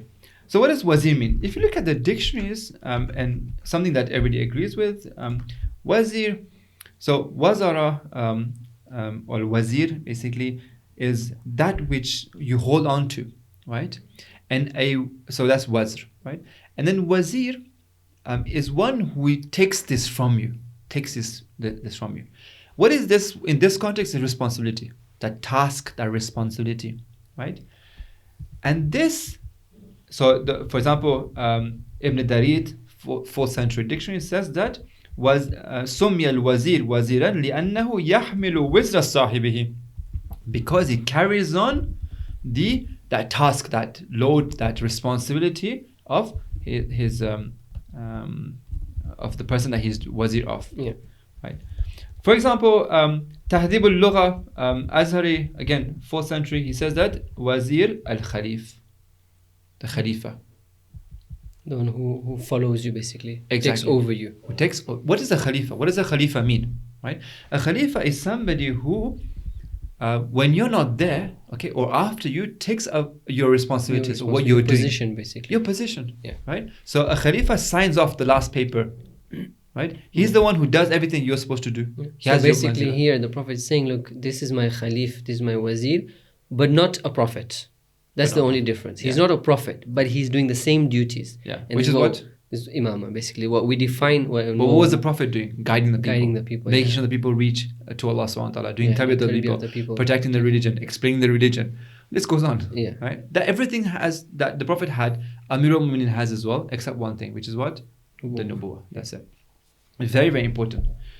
So Ibn Taymiyyah, if you show my screen, because there's a discussion. Like, one thing people usually ask is that, Miqdad, if this is so obvious, then like, what do they say? Yeah, what do they say? How do they explain? Because they clearly accept this hadith as well. So what do they say about it? So they say very weak things. Right? I mean, you really can't, right? But they try. They try and they say no, but it means that. So one ishkal that they have, for example, is that it doesn't really mean Khalifa, right? Wazir means that Harun was with Musa, helping him during his time, right? Because at the end of the day, Harun didn't live after Musa, did he? Right? So look at what Ibn Taymiyyah says. So if you show my screen, this is Minhaj al-Sunnah from Ibn Taymiyyah, volume 7, page 326. So he's talking about the manazil that Harun had in relation to Musa.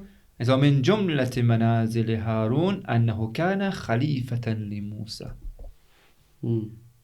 There's a Khalifa for Musa. So even Ibn Taymiyyah is saying it. Ibn Taymiyyah is saying it. Okay. Right? I mean, he can't escape it. You yourself saying that he's the Khalifa after you. Yeah. You know what? Look at the next verse. Surah Furqan. وَلَقَدْ آتَيْنَا مُوسَى الْكِتَابِ وَجَعَلْنَا مَعَهُ أَخَاهُ هَارُونَ وَزِيرًا. Right? That he has made Harun your wazir after you. Okay? مَعَهُ أَخَاهُ هَارُونَ مِن مُوسَى. Okay. Next verse. The verse in Surah A'raf. وَقَالَ مُوسَى لِأَخِيهِ هَارُونَ أُخْلُفْنِي فِي قَوْمِي. Take over me in my community whilst I'm not there, basically. Exactly. In relation to my community, in relation to my ummah, okay, I want you to be the Khalifa. This is exactly what the Prophet did to Amir al-Mu'minin. Right? That regarding my community, you are the Khalifa after me. Another thing so regarding this, so here Prophet Musa is going for 40 days, right? And like you mentioned, one of the things, one of the common doubts about it, which at least I've heard, is that the Prophet left Imam Ali as his wazir for that period of time when he had gone to a war. Tabuk. But I guess from the different narrations you've brought, it's clear that there was other places he said this, not just in Tabuk. So which shows that this was not limited to a particular wartime, right? Yeah. So this is very important because it's one of the things that they use as well. Right? One of the ways they try to avoid this, they say, oh, but this was revealed regarding Tabuk, and it's there in the books of Hadith as well, that the Prophet, when he was leaving for Tabuk, he left Amir al-Mu'minin as his Khalifa, and it says as well, right? That he was his Khalifa. Yeah. But just like Musa left Harun in that during period, Amir al-Mu'minin was left during that particular period of Tabuk, right? Where he says that, are you leaving me behind with the women and the children? And the Prophet says, are you not happy that you are to? So kind of completely in collaboration. The answer is a few things. The first answer is that if you look at your books and our books and all the books together, you realize that in only one of those places was that this hadith was revealed in the event of Tabuk. Yeah. The same hadith the Prophet said many times, right? So we find that the Prophet said this when Imam Hassan was born. Yeah. We said that the Prophet said this in Khaybar. Yeah. Interestingly, Ahmad ibn Hanbal as well as Tabarani mentioned this was said in the act of ukhuwah. So when the Prophet migrated from Mecca to Medina, if you remember, he made one Muhajir and one Ansar as brothers. And Amir al-Mu'minin was left. He says, you are my brother. And at that point he said that you are to me the way Harun was to Musa. Kharzami, Manaqib Ali ibn Abi Talib said that this was revealed in Khaybar, as well as a different hadith as well. Another place where this is mentioned is where the incident of the closing of the doors that lead to the mosque, except the door of Amir al-Mu'minin. People complain, how come the door of Amir al-Mu'minin is open? Because his status is the status of Harun to Musa, right? And other places as well where this is reported. So you realize that not only is this specific to Tabuk, this has been reported in different places. Yeah. Right? And the Prophet keeps emphasis on this point that this is a maqam that he has. Yeah.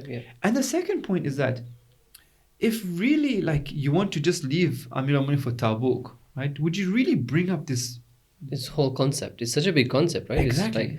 It's like you're comparing two prophets, okay, and you're basically even saying that you are to me like Harun was, except you're not a prophet. And I guess when somebody looks at this, is like if the prophet is negating only prophethood from Imam Ali, that means he's also accepting that the rest applies to Imam Ali. I mean, this is a common way of speaking, right? When you say that this is there except one thing, I mean, if there's another thing that was to make an exception, I would have said it, right? Yeah. So everything's included in the first part. Yeah. So this is extremely important that, and everybody agrees that Harun's status was that he was the Khalifa of the Prophet. Yeah. So basically from this hadith and from matching it to the Quran and seeing what the Quran says about Harun and Musa, in summary, what are the points that we get? So the first one is that after the Prophet, we have an authority. Very, very important. An authority appointed by Allah. Yes. Appointed by Allah, right? yeah. Clearly appointed by Allah. This is extremely important. Appointed by Allah, we have an authority. You know, there's something that certain things we say all the time, but you really need to digest and think about it. You know, if you think about it, it's such a beautiful concept that the Ummah wasn't left alone. Right? At the end of the day, we need a leader, right? We need someone to follow. Yeah. Right? It feels really sad that I don't have anybody to follow. The Prophet is gone and I don't have anybody to follow. Yeah. Me and my religion, what do we do? This religion, this Quran, where do I go? Right? But no, Allah said, I have a leader for you. I will appoint the leader for you. Right? And I will tell you who this leader is. And not just any random person as well. It's going to be an impeccable, full of knowledge, full of infallibility person. Right? So here we have a leader. This hadith is telling us, right? The way Musa, and this is also another very interesting point in bracket. This thing doesn't happen when Musa is going to leave Bani Israel after everything happened. He went to Fir'aun, brought Bani Israel to the place, and then when he's going to the mountain, he leaves Bani Israel alone. Then he asks Allah for Harun as a Khalifa. No. Right at the start, as soon as the mission started. And this actually takes us back to the Da'watul Ashira, right? Where the Prophet announced Imam Ali's successorship straight at the start of that mission. Exactly. The start of the mission, the first thing Prophet does is bring his close family members. The first thing he tells to them is that I need a helper. I need somebody who's going to carry on the mission. So it's really beautiful. The hadith is both in terms of authenticity, it's clear, but if you want to use other factors to show that this content is in line with everything else, we find that it's completely matching this relationship between Musa and Harun. Yeah. Like literally at all the steps is exactly the same, except for that prophethood aspect. And it matches the Quran, and it matches the hadith as well. All the hadiths, you put them together, they all come together as every piece of the puzzle comes together basically. Yeah. That what Prophet did at the beginning of his mission, what he's doing throughout his mission, right? Ensuring to tell us that the first point was what? That you are going to have a leader after me. You're not going to be left alone, right? Yeah. The way Harun was there for Musa, Ali is going to be there for you. The secondly is also that he's full of authority. If he's my Khalifa, a Khalifa does what I'm supposed to do. The way you obeyed me, you have to obey him. Yeah. The way I'm in charge of ensuring to do your tarbiyah and to take you to Allah subhanahu wa ta'ala, to guide you, Amir will be doing the same thing as well. Yeah. Right? This is very, very important. This is what this hadith tells us. Shall we move on? Let's move on, I guess. Yeah, let's move on. Ahsantum. So this was the hadith of Manzila.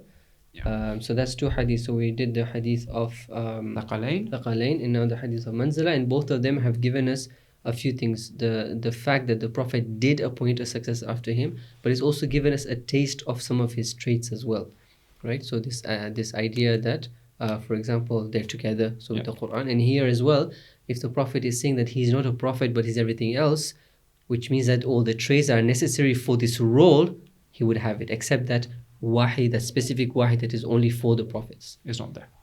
Yeah. Perfect. The third hadith that we want to talk about is the hadith of Ghadir. Famous hadith, Man kuntu mawlah fa'aliyun mawlah, Allahumma wali man walah wa'adi man adah. So, Man kuntu mawlah means whoever for whom I am his mawlah, right? Fa'aliyun mawlah. Ali is also his mawlah. Yeah. Right? Allahumma, turn to Allah subhanahu wa ta'ala. Oh Allah, wali man wala, be the wali of the one who becomes his wali. Wa'adi man ada, and be the enemy Okay, of the one who is the enemy of him, his enemy basically. So let's begin this journey of asking this question of, did the Prophet really say this? So we start this journey with looking at Tirmidhi and his Sunan. So Tirmidhi amongst the 6 primary books of the Ahl Sunnah, 3rd century scholar. He brings this hadith from Abi Sariha or Zayd ibn Arqam. So one of the 2 of these narrators have reported this from the Holy Prophet. قَالَ مَنْ كُنْتُ مَوْلَى فَعَلِيٌّ مَوْلَى. Moving on to Ahmad ibn Hanbal, very important scholar, 3rd century, in his volume 2. He brings this hadith where Anshudullah man sami'a Rasulullah. This is a very important hadith because Abdul Rahman ibn Abi Layla, he says that Shahidtu Aliyan fi rahbati yanshudun nas. I witnessed Ali in a very open plain, right? He was calling to the people, right? Anshadullah man sami'a Rasulullah sallallahu alayhi wa sallam yaqulu yawma ghadirikum man kuntu mawla fa'aliyun mawla. Said, who over here heard you was calling out to people? Ali himself is saying this. Who of you in a plane, right? Rahba is a plane. He's calling out to the companions. Said, who amongst you heard this? That the Prophet said this on the day of Ghadir Khum. That he said, Man kuntu mawla fa'aliyun mawla. This exact words basically. لما قام فشهد قال عبد الرحمن فقام 12 بدريا. 12 people from the Battle of Badr, so amongst the senior scholars, the senior Sahabas, right? They got up and they did shahadat, right? That we heard this. Nashhadu anna sami'na Rasulullah. We bear witness that we heard the Prophet in the day of Ghadir. يوم ألست أولى بالمسلمين من أنفسهم وأزواج أمهاتهم. Am I not have no more authority over you than yourselves? And my wives are like your mother, referring to the verse of the Quran. The people said, Bala ya Rasulullah. فقال فمن كنت مولاه فعلي مولاه اللهم والي من والاه وعادي من عاده. Right? So this person said that 12 of the companions of the highest and the senior companions got up and bore witness that this incident happened. And they added to it. They also said more that not only did we hear that, but we heard more than this. And this is important because these 2 lines that together they come as the one that we want to establish the Prophet said basically. Yeah. Ibn Majah is again amongst the 6 primary books of the Ahl Sunnah.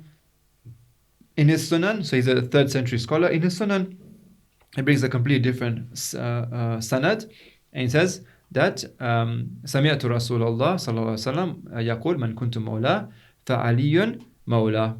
And he also brings the hadith of Manzil over here as well. So this is Ibn Majah. Balazuri, strong scholar of the Ahl Sunnah, 3rd century. In his book Ansab al-Ashraf, in a different sanad, this time from Huraira, he says, نظرت إلى رسول الله صلى الله عليه وسلم بغدير خم وهو قائم يخطب وعلي إلى جنبه. Say, I witnessed the Prophet on the day of Ghadir whilst he was standing giving a khutbah, and Ali was إلى جنبه. فأخذ بيده, and he lifted Ali's hands. فأقامه وقال من كنت مولاه فهذا علي مولاه. The Prophet lifted the hands of Ali and said this sentence. This same riwayat from Baladhuri, Ibn Asakir, 6th century, we talked about him before as well in Tarikh Dimashq. He says that this riwayat is reported from 8 different sanad that go back to Abu Huraira.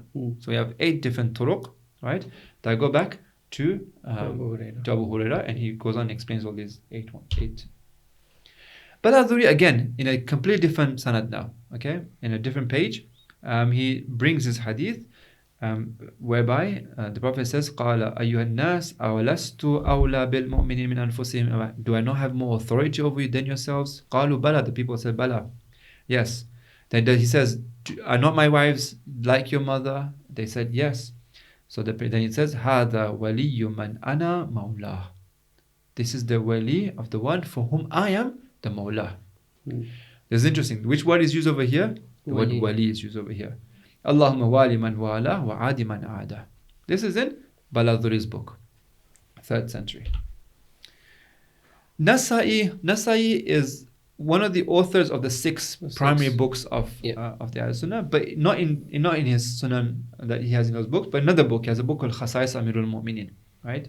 In that book, he mentions this hadith with multiple sanads, right? This is volume 1, page 93.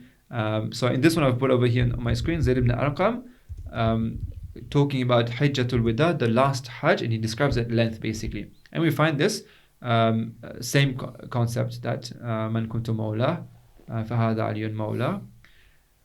And what's important is that he brings multiple sanads for this riwayat as well, right? They're different from the ones we talked about. One of the issues, one of the kind of doubts that sometimes is posed, that how come the books of Tabari doesn't bring it? This is a kind of a shubha and kind of a doubt people pose, that historical books, a primary history book like Tabari, okay, why would he not bring this hadith? Now, we know from different contexts that Tabari is very anti-Shia, right? He doesn't like us too much. Okay. But it's interesting, look at this, okay? So Tabari, yes, agreed. In his book, in his famous book of Tariq al-Tabari, he does not mention this event of Ghadir at all. Very interesting. Right? But look, Ibn Kathir mentions in his Bidayah wa Nihaya, in volume 5, page 232, he says, قال أبو جعفر بن جرير الطبري في الجزء الأول من كتاب غدير خم. Tabari has a separate book called Ghadir Khum in which he discusses this event. Interesting. Ibn Asakir, okay, 2 centuries before this, in Tariq Dimashq, right? He says, وَلَمَّا بَلَغَ تَبَرِي أَنَّ أَبَا بَكْرَ بْنَ أَبِي دَاوُدَ السَّجَسْتَانِي. So when Tabari hears that Sajastani تَكَلَّمَ فِي حَدِيثِ غَدِيرِ خُمْ, right? When he hears that Sajastani is writing a book about Ghadir Khum, or is talking about the Ghadir Khum, عَمَلَ كِتَابِ الْفَضَائِل, right? He begins to write a book called Fada'il, right? In which he brings the Fada'il of Abu Bakr, and Umar, and Uthman, and Ali, rahmatullah alayhim, وتكلم على التصحيح حديث غدير خم واحتج لتصحيحه.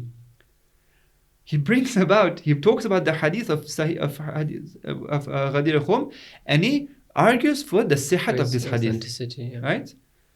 وأتى من فضائل أمير المؤمنين, he brings the فضائل of أمير المؤمنين على بما انتهى إليه ولم يتم الكتاب. The book, he doesn't finish the book, unfortunately. Interesting.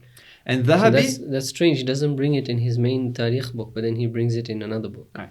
One of the answers is because if you look at Tabari, some scholars have suggested that Tabari actually, that he doesn't bring anything of the last events of the Prophet, or very few. It's kind of, he puts the main focus on what happened before, and that last periods of the Prophet, he talked about what happens after as well.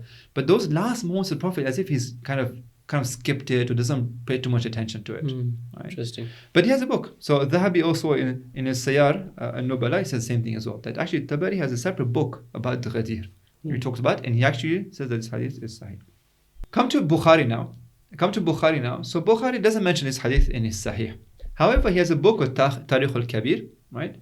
The same Bukhari, yeah? So in Tariq al-Kabir, he brings this in the Sanad, whereby he says that Man sami'a Nabi alayhi salam يقول يوم غدير خم من كنت مولاه فعلي المولى. So this same hadith of Ghadir, he brings it in his Tariq book. This is Bukhari. And I've made a list over here that we can go on. These are more contemporary scholars, not contemporary. They're later on scholars that actually say that this hadith, and they use the word mutawatir. So for example, Suyuti, right? Famous Sunni scholar of the 10th century, right? He has 2 books that he calls them al-Ahadith al-Mutawatirah. The hadith are mutawatir. And his own definition of hadith that we don't doubt that the Prophet said this. Right? And in this book, he brings the hadith of Ghadir. Right? Same thing regarding Zubaydi, right? The author of Taj al-Urus, right? He has a book that he calls it al-Ahadith al-Mutawatira, and he brings in this book hadith of Ghadir. Ghazali also brings this hadith. Salsatul Ahadith of Albani also brings this hadith. Albani is a Salafi scholar. He brings Man Kuntum Mawla. You can't deny it. So all these individuals bring this hadith of Ghadir. And we come to, on our side, Allama Amini, may Allah have mercy on him, compiles his book Al-Ghadir, in which he begins this book like this. I'm going to mention the narrators, the primary narrators of Al-Ghadir, the Man kuntu mawla fa'adha aliyun mawla. And he goes on in alphabetical order, mentioning 110 companions of the Prophet that narrated this hadith. That's a lot. That's huge. Let me say something very interesting. If you compare Ghadir with the previous two hadith that we did, so hadith Manzila and hadith Thaqalain, those two hadith, the Prophet said them many times, right? Across different occasions. Yeah. The Prophet mentioned it. Keep repeating this, right? Yeah. Man kuntu mawla was said how many times? Once, just once, right? But it was said with a bang. Yeah, there's a big impact made. Exactly. He said it in front of so many people in such a way that you cannot forget this event. Yeah. Right? I mean, you have to really close your eyes and be blind to say, like, maybe the Prophet didn't say this. Yeah. Right? I mean, it's so obvious. He made it, like, very clear that and this was said. Again, this had to be done, like we said again, and I think I'm going to repeat this so that it becomes really firm in us that these two verses of the Quran whose meaning depends on the historical event that it's referring to. And therefore, that historical event, the Prophet has to make it big. It has to make it such that, the verse came to mind, yuriduna yutfi'u nur Allah. They want to cover it, they can't cover it, right? Allah is going to make sure that His Allahu mutimmu nureh, Allah completes His light. And the Prophet made such a bang in history that even those who don't like the Shias, who don't like, not the Shias, but who don't want to accept the concept of Imamah, they are forced to bring it. But then, which is the next discussion, I guess, because they have a different worldview, they have different principles they want to accept, they try to explain the words in a different way. But the fact that this happened, they can't get away with it. Exactly. Yeah. So when you ask the question, did the Prophet say this? You can't escape it. Yeah. You have to admit and that the Prophet said this. So carry on. If you read my screen, Shaykh Saduq in his Amali, we talked about his Amali, he has this time 7 majlis in which he brings this hadith from different sanad. So I mentioned one of them over here, for example, from Abi Harun and Abi Sa'id. لما كان يوم غدير خم أمر رسول الله مناديا فنادى الصلاة جامعة فأخذ بيد علي. After the prayers, he raised the hands of Amir al-Mu'minin. قال اللهم من كنت مولاه فعلي مولاه اللهم والي من والاه وعادي من عاداه. Right? In this particular hadith, Shaykh Saduq brings what Hassan ibn Thabit said. And shall remember this name? We'll come back to it afterwards. And so he goes on, Saduq, talking about the same Man kuntu mawla, Allahumma wali man wala, in 7 different majlis with 7 different sanad. Right? Really, that's how big this hadith is. Yeah. Kashi, reported from Tusi in page 67, brings this hadith. I brought this over here, one, because it's Kashi, I wanted to mention Kashi. And second, because I thought this hadith was very beautiful. This hadith is about the Battle of Jamal, where Lama Suri'a Zayd ibn Suhan. Zayd ibn Suhan is a very amazing companion. This reminds me, something I want to do is, maybe we can do it on OP sometime, is to go through some of these companions that we haven't heard of them. Some of these narrators of hadith and these very strong companions that we're not familiar with them. There's so many beautiful stories about them. So in this case, there's a Battle of Jamal, and Zayd ibn Suhan has fallen to the ground, right? يوم الجمل جاء أمير المؤمنين حتى جلس عند رأسه. Amir al-Mu'minin comes to him and sits next to his head, right? فقال رحمك الله, may Allah have mercy on you. يا زيد قد كنت خفيف المؤونة عظيم المؤونة. Right? Zayd, you were such that you were very light for me. You were never troubling me. You were never a burden on me. You were not a burden for me. But you were azim in your ma'una. In your help towards me, you were azim. You were great. Because we know there are some companions who were burdensome for the Ahlul Bayt. But yeah. فَرَفَعَ زَيْدٌ رَأْسَهُ إِلَيْهِ. Then Zayd raises his head a little bit. And he says, وَأَنْتَ جَزَاكَ فَجَزَاكَ اللَّهُ خَيْرًا يَا أَمِيرَ الْمُؤْمِنِينَ. May Allah reward you, يَا أَمِيرَ الْمُؤْمِنِينَ. And then he mentions what he heard from the Prophet. And one of the things he mentions, سَمِعْتُ أُمَّ سَلَمَةَ. I heard Salama, زَوْجَ النَّبِي, تقول سمعت رسول الله. She said that the Prophet said, يقول من كنت مولاه فعلي مولاه اللهم والي من والاه وعادي من أعداه وانصر من نصر وأخذل من خذل. So it's as if he himself was not there at the time of Hadith, or he was far. Perhaps he heard it from the wife of the Prophet, who said that I heard that from the Prophet directly. Right? Very beautiful incident. I thought I'll bring this as well. Yeah, very nice. Kulayni, rahmatullah alayhi, in al-Kafi, brings this hadith. on page 287 of volume number 1, that again, I brought this particular hadith. Kafi mentioned this hadith many times again, right? So all these books mention this hadith many times. I brought this hadith because this was interesting again. He says that Hassan al-Jammal, he's with Imam Sadiq alayhi salam, right?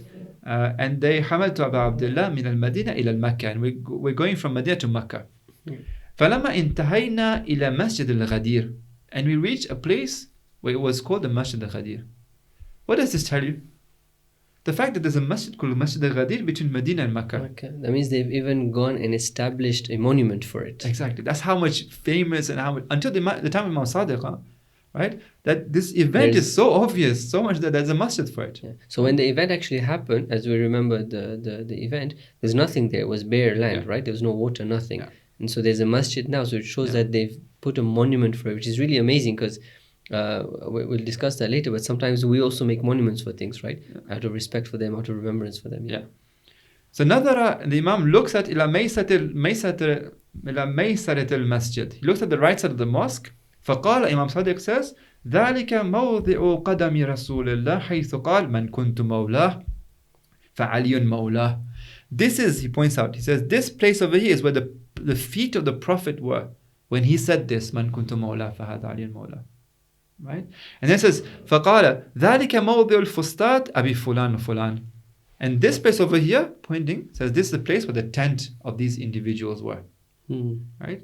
So kind of like Imam Sadiq is telling his companion, like, let me just picture it out for you. Let me lay out how it was, the scene for you, right? Very beautiful. This is an Al-Kafi.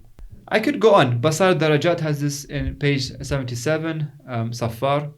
Nu'man in his Ghaiba has this. Shaykh Mufid in his Amali has this. Shaykh Tusi in his Amali has this. Humayri in Qurb al-Isnad has this. Usul al-Sita Ashara has this. And the list goes on. Right? This hadith has been narrated just too many times for us to even question or doubt that the Prophet really said this. Yeah. So once again, this is another one of those hadith of the Holy Prophet that there is no doubt that the Prophet says it. It is beyond sects, so all sects accept it. So if we were to ever strip sects away, this is one of the things that will stay for sure. Yeah. Right? So you have the Quran and the few in the words of the Prophet. One of the things that definitely stay there and everybody accepts are these words. So what do they mean? Let's go on. So what do they mean? Let's bring the event into place. One of the things that we realize from the event, right, is that this is important. This is no joke, right? So what is this event? So this is the end of the Prophet's life. We're about 2 months away from the Prophet passing away. He goes to Hajj, which is called the last Hajj. For those, I was teaching Kitab al-Hajj just recently last term, where we look at all the riwayat related to Hajj. And it's so beautiful because the Kitab al-Hajj is full of these riwayat describing the Prophet, how he did Hajj. Right? There were so many people with the Prophet, and this event was so important. Right? Many things happened in this event. And I saw previously as well that the hadith of Thaqalain, for example, was mentioned in Mina, was mentioned in Arafah. These are the last days of the Prophet. The people are with the Prophet, they're attached to him. It's a big event. Right? The Hajj finishes, the Hajj ends. Right? Everybody back on their way back now. On the way back, they reach a place which is a Ghadir. Ghadir literally means a creek. Okay. Right? Kind of a place water gathers, but there was no water. So a place where water gathers, but at that point there was no water, basically. Yes. Kind of a stadium. All right. And this place is called Khum. The Prophet, when he reaches this place, it's also a place kind of a junction where people would at that separate to go to their own ways back home. At that point, the verse of Baligh is revealed, which we'll talk about later, where the Prophet is instructed that I want you to deliver some message. Yeah. Deliver a message, right? And so the Prophet tells his companions, stop over here.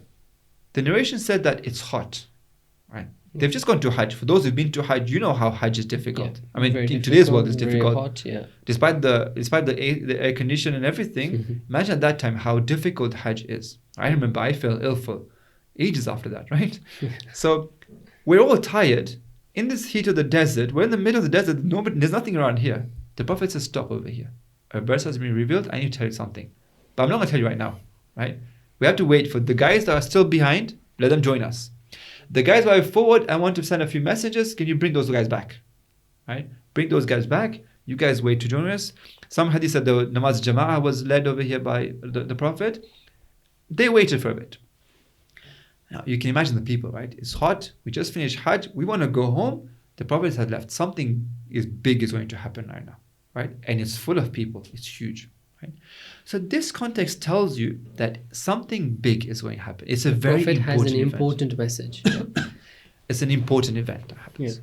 And are we sure that the verses of Iblagh are related to this event? Okay, so here we go. The first verse that's related to, there's two verses that are related to this event. Yeah. Very crucial verses. So the first verse that is revealed is Ya ayyuhar rasul balligh ma unzila ilayka min rabbik, O the messenger, balligh, right? Mention to people, tell the people, do iblagh to the people, ma unzila ilayk min rabbik, that which has come to you from Allah. So this is a message from Allah. Only from Allah. Has come to you. You know about it, huh? Okay. Right? I'm not going to tell you over here in the Quran. Yeah. I could have. So this is a really interesting point. It strikes to me when I hear this verse that means Allah is also telling us through this verse that Allah is communicating with the Prophet through a means other than the Quran, because here He's not mentioned what that message is in the Quran. So if we claim that the Prophet's knowledge of deen is only based on the Quran and the zawahir of the Quran, then the Prophet should technically not know what the message is because it's not there in the Quran. Exactly. That means he has a knowledge from Allah that comes other than the Quran. Yeah. And through that knowledge, he knows what to say. It's really interesting. It's really amazing. Yeah. And the second point is that this also shows that we need the hadith as well. We need the Prophet to tell us because basically it shows that Allah has a different way of communicating those details of the Sharia and those important messages other than the Quran. Therefore, the Quran doesn't have all the information in its detail. There is a different detailed pathway that we need to follow. I mean, it's very much in Allah's power to be like, let me just tell you right now in the verse. But He doesn't reveal the verse with the message. He says, I want you to tell the people. Now, again, showing also the centrality of the Prophet, that he is also important in this deen. He has centrality and primacy in this deen. Yeah. And you need to hear it from him. وَإِن لَمْ تَفْعَلْ فَمَا بَلَّغْتَ رِسَالَتَهُ. Subhanallah. Now, this is not a joke anymore, right? If you think this was a joke, right? It says, if you don't do this, kind of threatening the Prophet. We know the Prophet is going to do it. It's just to show how heavy this message is, that it is equal to the entire prophethood of the Messenger of Allah. If you don't say this one message, right? How big is Man Kuntu Mawla? As my teacher would say, it would stick this much, right? Like this much. Man Kuntu Mawla is just 3, 4, 5 words, right? This is equally weighted to Risala. That if you don't say this, then your whole Risala is pointless, right? Wallahu ya'asimuka minan nas. And if you're scared about the people, if you think that people are going to harm you, okay, don't worry, I'm going to protect you. Yeah. And as we discussed with Shaykh Ali again in the previous session, everything is coming together. That this verse, the reason why the Prophet may be scared is because of that personal relationship we had with Ali, who wants to appoint. Yeah. And that leads a threat to his personal life as well. Yeah. And the last point is, Inna Allah la yahdi al-qawma kafirin. That Allah will never guide those who reject this call. Yeah. Right? So, this verse, was it revealed during the time of this particular event of Ghadir? I'll just mention, there's something common. I mean, Tafasir mentioned this. I'll just bring a few examples to really bring certainty for you. Yeah. So, Ibn Abi Hatim is a scholar, a Sunni scholar of the 4th century. I'm not going to bring Shia scholars over here because for us it's pretty clear. Yeah. I'll bring the Sunni Tafasir and I'll try to use the main ones as well. Ibn Abi Hatim is 4th century, right? He's got Tafsir al-Quran, in which said, نزلت هذه الآية يا أيها الرسول بلغ ما أنزل إليك من ربك في علي ibn Abi Talib. Right? He has his sanad for this particular thing that he wants to say. Ibn Hasan al-Wahidi, 5th century Sunni scholar, right? In his Asbab al-Nuzul, so he has a book called Asbab al-Nuzul. He says, نزلت هذه الآية يا أيها الرسول بلغ ما أنزل إليك من ربك يوم غدير خم في علي ibn Abi Talib رضي الله عنه. Right? So his own sanad to say that this verse was revealed for them. In the event of Ghadir. Tha'labi, 5th century Sunni scholar, in his tafsir Tha'labi, very famous tafsir, right? When he quotes from a sanad this verse, Ya ayyuhar rasul balligh, he says, Nazarat fi Ali, radiyallahu anhu. right? And he even then talks about man kuntum mawla. He brings the hadith itself. Says the Prophet was commanded, he held the Prophet's hand, Ali's hand, and said, man kuntum mawla, fa'aliyun mawla, Allahumma wala man wala, Allahumma wali man wala, wa'ada man aada. Yeah. This is from in fact, Thalabi.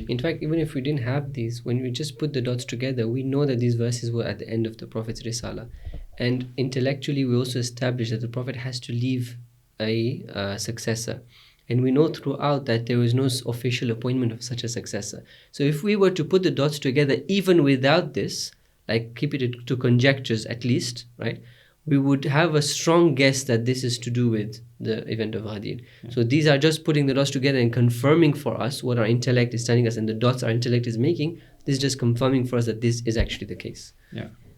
And lastly, I bought Shuhad al-Nuzul of Haskani, 5th century scholar, Sunni scholar, who again says, قال نزلت هذه الآية في علي بن أبي طالب يا أيها الرسول بلغ. So I bought another one as well. Haskani actually brings different multiple sanads, and they're approved by Tariq Dimash of Asakiri, Ibn Asakir. So he brings this hadith as well. So there's no doubt that this verse was revealed in Ghadir. Yeah. So I brought the verse over here again to emphasize these points, right? So what we get from this verse is very important. Ya ayyuhar rasul is an address to the Prophet. Balligh ma unzila ilayka min rabbik. You have to do a blagh of something. We don't know what it is. I'm not telling you. I want you to tell you something that you know as well. Ma unzila ilayka min rabbik, right? Wa in lam taf'al fama ballaghta risala. This is as weighty as risala. If you don't do this, okay, your entire 23 years of effort that you went through wasn't a joke. You went through a lot of effort. Right? What happened in Makkah, what happened in Medina, the different wars, the different... Not only that, but even in terms of the content of the deen and the whole purpose of hidayah is all tied to and dependent on this last message. Yeah. And which again shows that, it's a continuation there. Exactly. And if you think about it, this Prophet started a movement. Yeah. Well, it needs to continue, right? Exactly. He didn't start a movement for it to just flop soon after he dies. Yeah.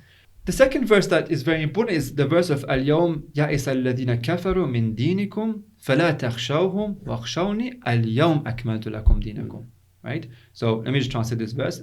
Today, Al-Yawm. Right? So this is very interesting. Right? When you read in the Quran, let's say you're reading the Quran blank, you don't have anything about it in mind. Come to this verse, Al-Yawm. Alif Lam means like the day. And you're like, which day? Which day are we talking about? Yeah. Right? So here again, you have another verse that talks about referring to a historical thing that happened. And that has to be very clear. That has to reach me with a lot of certainty. That historical event is very important because Allah is saying that the day, this day is when the deen is complete. Exactly. And Allah finds it important to mention this for us. Yeah. That means there's something about that day. And that day has to reach me very qati. It has to be a big day basically. It has to be a massive day.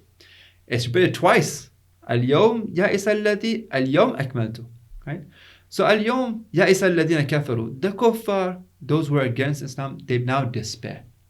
Right? It's the end of the hope that they had. Min dinikum. Right? So this is very important when you analyze this verse. You're like, okay, what did the kuffar had hope in? So first they had hope. First they did what? They boycotted the Prophet. Right? That didn't work. Then they tried to kill the Prophet and the Prophet migrated. It didn't work. Then they tried to fight him. It didn't work. They tried to do things with the munafiqeen. It didn't work. They tried to do all the different that they could do the kuffar. Okay, they had hope in. Everything failed. Guess what? There's one thing they were left with. There was one last hope. What was that hope? When he dies, we take over the movement. Exactly. See, at the end of the Prophet's life, the kuffar are left with one hope. My last and final hope is that you go, and after you will take over. Yeah. And this is normally any movement, in any revolution, anything. When the leader goes, that's when the crisis actually happens. So that's when the point where the movement is at its most fragile place is when there's a change of leadership. When the first leader dies, and what's going to happen next. And now with this event, Allah says that that's it. They're now in despair. Yeah. The last final hope stamps it basically. Exactly. The final hope that they had, even that is now crushed. Now they're in despair. Ya isalladina kafaru. That's it. They're in despair. So فَلَا تَخْشَوْهُمْ وَاخْشَوْنِي. So don't fear them. Don't worry about them. Right? Like that's it. Al-Yawm, let me tell you about this day. What happened is the day أَكْمَلْتُ لَكُمْ دِينَكُمْ. The deen has been completed, right? And brought to perfection. And you've discussed with Shaykh Ali, so I won't go on too much. وَأَتْمَمْتُ عَلَيْكُمْ نِعْمَةً. And the ni'mah and the blessing are completed. وَرَضِيتُ لَكُمُ الْإِسْلَامِ دِينًا. And I'm happy with this deen as Islam. Which is the day? Which part of you are you happy with? What happened that made you happy with this deen? What happened that completed this religion? It was the appointment of Amirul Mu'minin as the Mawla, as the authority after the Prophet. Excellent.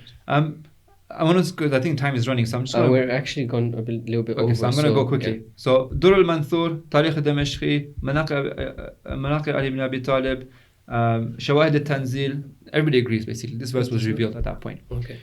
There are a couple of doubts that later scholars, especially Salafi scholars, bring about this, right? And what they do is that they bring a couple of contradictory hadith that are khabar wahid as well, okay? That said that no, al-Yawm Akmaltu was revealed somewhere else. On the day of Arafah, on the night of Arafah, it's contradictory hadith that ahad as well, that don't stand too much ground when it comes to everything we've said so far. There's one point we forgot to mention. Why did the Prophet actually come wait for the Hajj to finish? Why would not say it in Hajj when everybody's already there? Very important point, because you want this to be, as I said, you want to be a bang, right? If you say in the Hajj with everything that's happening, I mean, you remember how Hajj is, right? It's so packed. We've got to do this and then this and then this, and everything's very busy. It gets lost, right? You let Hajj finish, everybody comes, everybody's calm, we're going home, we're happy. Suddenly the Prophet calls us. I've got one more last thing to tell you, right? It's like, oh, what's happening? What is it? Somewhere in random place, nowhere. We don't even know what this place is. There's no water. We're tired. We want to go home. It has to come with a big bang, basically, right? So the Prophet waits for that moment. Now, one of the things that comes about this this hadith, is what is the meaning of Mawla, right? So we want over here establish. This is where we have a difference with the Sunnis. Yeah. So everything we said so far, I think we're together with the Sunnis on that. Yeah. This is where the difference is. So we're going to show that Mawla actually means authority, not helper, not friend, not beloved. It means authority, right? The first one is the sentence that the Prophet says before he brings man kuntu Mawla is alastu awla bikum min anfusikum. And you saw this came in many of the traditions, right? Agreed didn't come on all of them. They came in many of them. Enough for us that the Prophet said this. Alastu awla bikum min anfusikum means what? Do I not have more authority over you than your own self? Referring to a verse of the Quran. And everybody bears witness that yes, man kuntu mawla fahada aliyun mawla. Right? Now, really, when I talk about my authority over you, and then say, oh, but then he's someone that I really like, right? Or my helper, for example. No, the context of this thing. Yeah. Even now we talk about the context of the event itself, the verse that came, that was enough as well. But even this one, right? The sentence just before what I just said, right? Just before I said man kuntu mawla, I'm talking about authority with you. I'm telling you, do I not have authority? Then I am the mawla. Man kuntu mawla fahada aliyun mawla. The one who I am mawla. Which mawla? I had authority over you. You just agreed. You bear witness. Then Ali has the same authority. Right? You can't. I mean when you put all the things together, it just doesn't make sense to try and make it mean something else. Like you said, the sentence before it, the dua after it. Yeah, so that's the second point. The dua after man wali man wala wa adi man ada. He turns into Allah subhanahu wa ta'ala. You be the wali of the one who is wali and hate the person who hates him. Yeah. Right? The wilayah of Allah, like it's not talking about friendship and like I can be a helper. It's talking about authority. And also then, so you have the context of the actual statements of the Prophet, and you have the context of the fact that he made such a big deal out of it, and then you have the two verses related to it. This is not about friendship. I mean, we can go past it. This, like, it's clearly Let me carry on.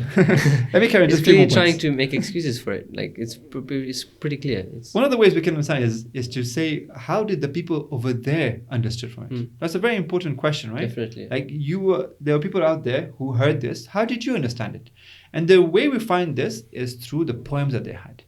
At that moment, they said some poetry, and even later on as well, they made poetry about this, right? One of the very important aspects of al-Ghadir of Allama Amin is this, right? After he brings all the Sahaba and all the companions that narrate this hadith, he goes on and talks about the ash'ar, the poetry that was done about this event. And he shows from that what the people understood from this. What got from this was this meaning. Exactly. Yeah. So for example, let me bring two over here. Hassan ibn Thabit, I mentioned his Amali Saduq was there, right? So for example, I won't mention everything. It says, Ilahuka maulana wa anta waliyuna walan tajidan minna laka al-yawm dahr asiyan فقال له قم يا علي فإنني رضيتك من بعد إماما وهاديا. So Hassan, when he's talking about this, he says, the Prophet says, Qum ya Ali, stand up ya Ali, because فَإِنَّنِي رَضِيتُكَ مِنْ بَعْدِ, I'm pleased that after me, you are what? Imaman wa hadiyan. So it's interesting that what they understood from it was not only an authority, so they got the authority part, but it wasn't just a political authority. They took it as an authority in deen as well. Because Imam is Imam close. and Hadiya, it's like a big difference. It really gives meaning to it. So this is how an Arab of that time understood, right? Another famous one is Qais ibn Sa'd, right? Another companion. When he talks about this, again, I won't read it. When he talks about saying imamat, he understood imamat and being an imam from this sentence of the Prophet. You know something very interesting? When I was going through this, you don't find a single person coming to the Prophet, and there were loads of them, right? A single person coming to the Prophet and said, by the way, what did you mean? Did you mean friend, the Mawla in the meaning of friend, or the Mawla in the meaning of authority? It's pretty, as I'm saying, it's pretty clear. You're wasting your time. So some of the scholars later on, right, recent scholars, they come and say, no, but it's not very clear. We're not very sure what the Prophet means. I mean, come on, you've got... If it wasn't sure, then they would have asked as well. Exactly, right? I mean, that's such an event. You would say something so blurry. You wouldn't say something blurry, right? When you're in that maqam, you say something crystal clear. Yeah. And it's so crystal clear, the companions understood it. You now sitting over here, you're kind of doubting whether what was said, but they understood exactly Imamah from it. Yeah. And lastly, I want to bring this as well, is that I'll bring two more points. One of them is that كَأَنِّي دُعِيتُ فَأَجَبْتُ, and the context of this riwayat is also that it's the last moments of the Prophet. The Prophet says himself that I'm answering the call of Allah right now. I'm about to leave you. When you talk about leaving somebody, right, you're going to tell them about what? What's going to happen after me? Yeah. Right? When I'm in the maqam, I'm going to talk to you right now. I'm saying to you, look, I'm about to leave. Right? Yeah. So what should you do after me? The wasiyah is normally to do with after right? me. Yeah. Exactly, right? When I come to you, imagine, right? One day, I come to you and say, Yasir, I've got something really important to tell you, right? I'm about to die. Right? I mean, what's the next thing that's going to happen? It's like, what to do after me, right? What you do with whatever. Right? So this is quite an important context as well. And the last one is, Mawla means authority in the dictionary, right? But also in their own words, the Ahl Sunnah's words as well. They've used Mawla to define the word Mawla. We can talk about wilayah later, but just the word Mawla itself, it comes in the Quran. When they talk about the Mawla, they say Mawla means authority. Look at Fakhr Razi himself. Fakhr Razi is one of the people who actually kind of brings about doubts about this. So he himself, when he talks about the verse of the Quran, Ma'wakum nar, hiya mawlakum, he says, hiya awla bikum. Hiya awla bikum, they has authority over you. Right? Bukhari talks about this as awla bikum. This word mawlakum, he's talking about the verse over here. Mawlakum means awla bikum. So they themselves, when they talk about the verse of the Quran, when the mawla is used in the verse, it means authority. It has authority. The last thing that we want to discuss, which we're not going to do today, I'm going to leave this for, inshallah, tomorrow's section, is now that we've established all this, okay, let's go a bit more into detail and ask this question: what does this mawla really, really mean? You've talked about authority, you've talked about imamah, you've talked about all these things, but mawla comes from walaya, which is wilaya, right? And wilaya is a very, very important context in the Holy Quran that we want to talk about this. So in the next session, we'll begin, inshallah, by talking about this wilaya, talking about mawla, comes from wilaya. What does wilaya mean? Okay. So just to conclude, I'm just going to bring back these 5 hadiths because I want to mention one point is that, I mean, in light of all this we talked about, shows how important these hadiths are, right? And something I would like to encourage everyone is to memorize this hadith. Memorize this hadith and also know them what they are, their context, the points about them. It's quite important. Yeah. Right? As Shias, we should know this. These are 5 hadiths that we should have at the back of our hands because unfortunately we learn them like from a young age in madrasa and it becomes very cliche for us, right? Yeah. And we feel like okay, but there's nothing else. But this is it. This is the main thing. It's like, you've read the Quran so many times, you're like, is there another Quran? No, this is it. We just need to appreciate it, think about it properly, ponder over it, and these points will become fresh and stronger for us, So definitely very important verse, hadith. There's 2 of them that we haven't discussed it, so inshallah we need to still... Tomorrow, wilaya, and then we're going to Ithna Ashar and Mamata. Inshallah, so we're still going to discuss those 2 hadith.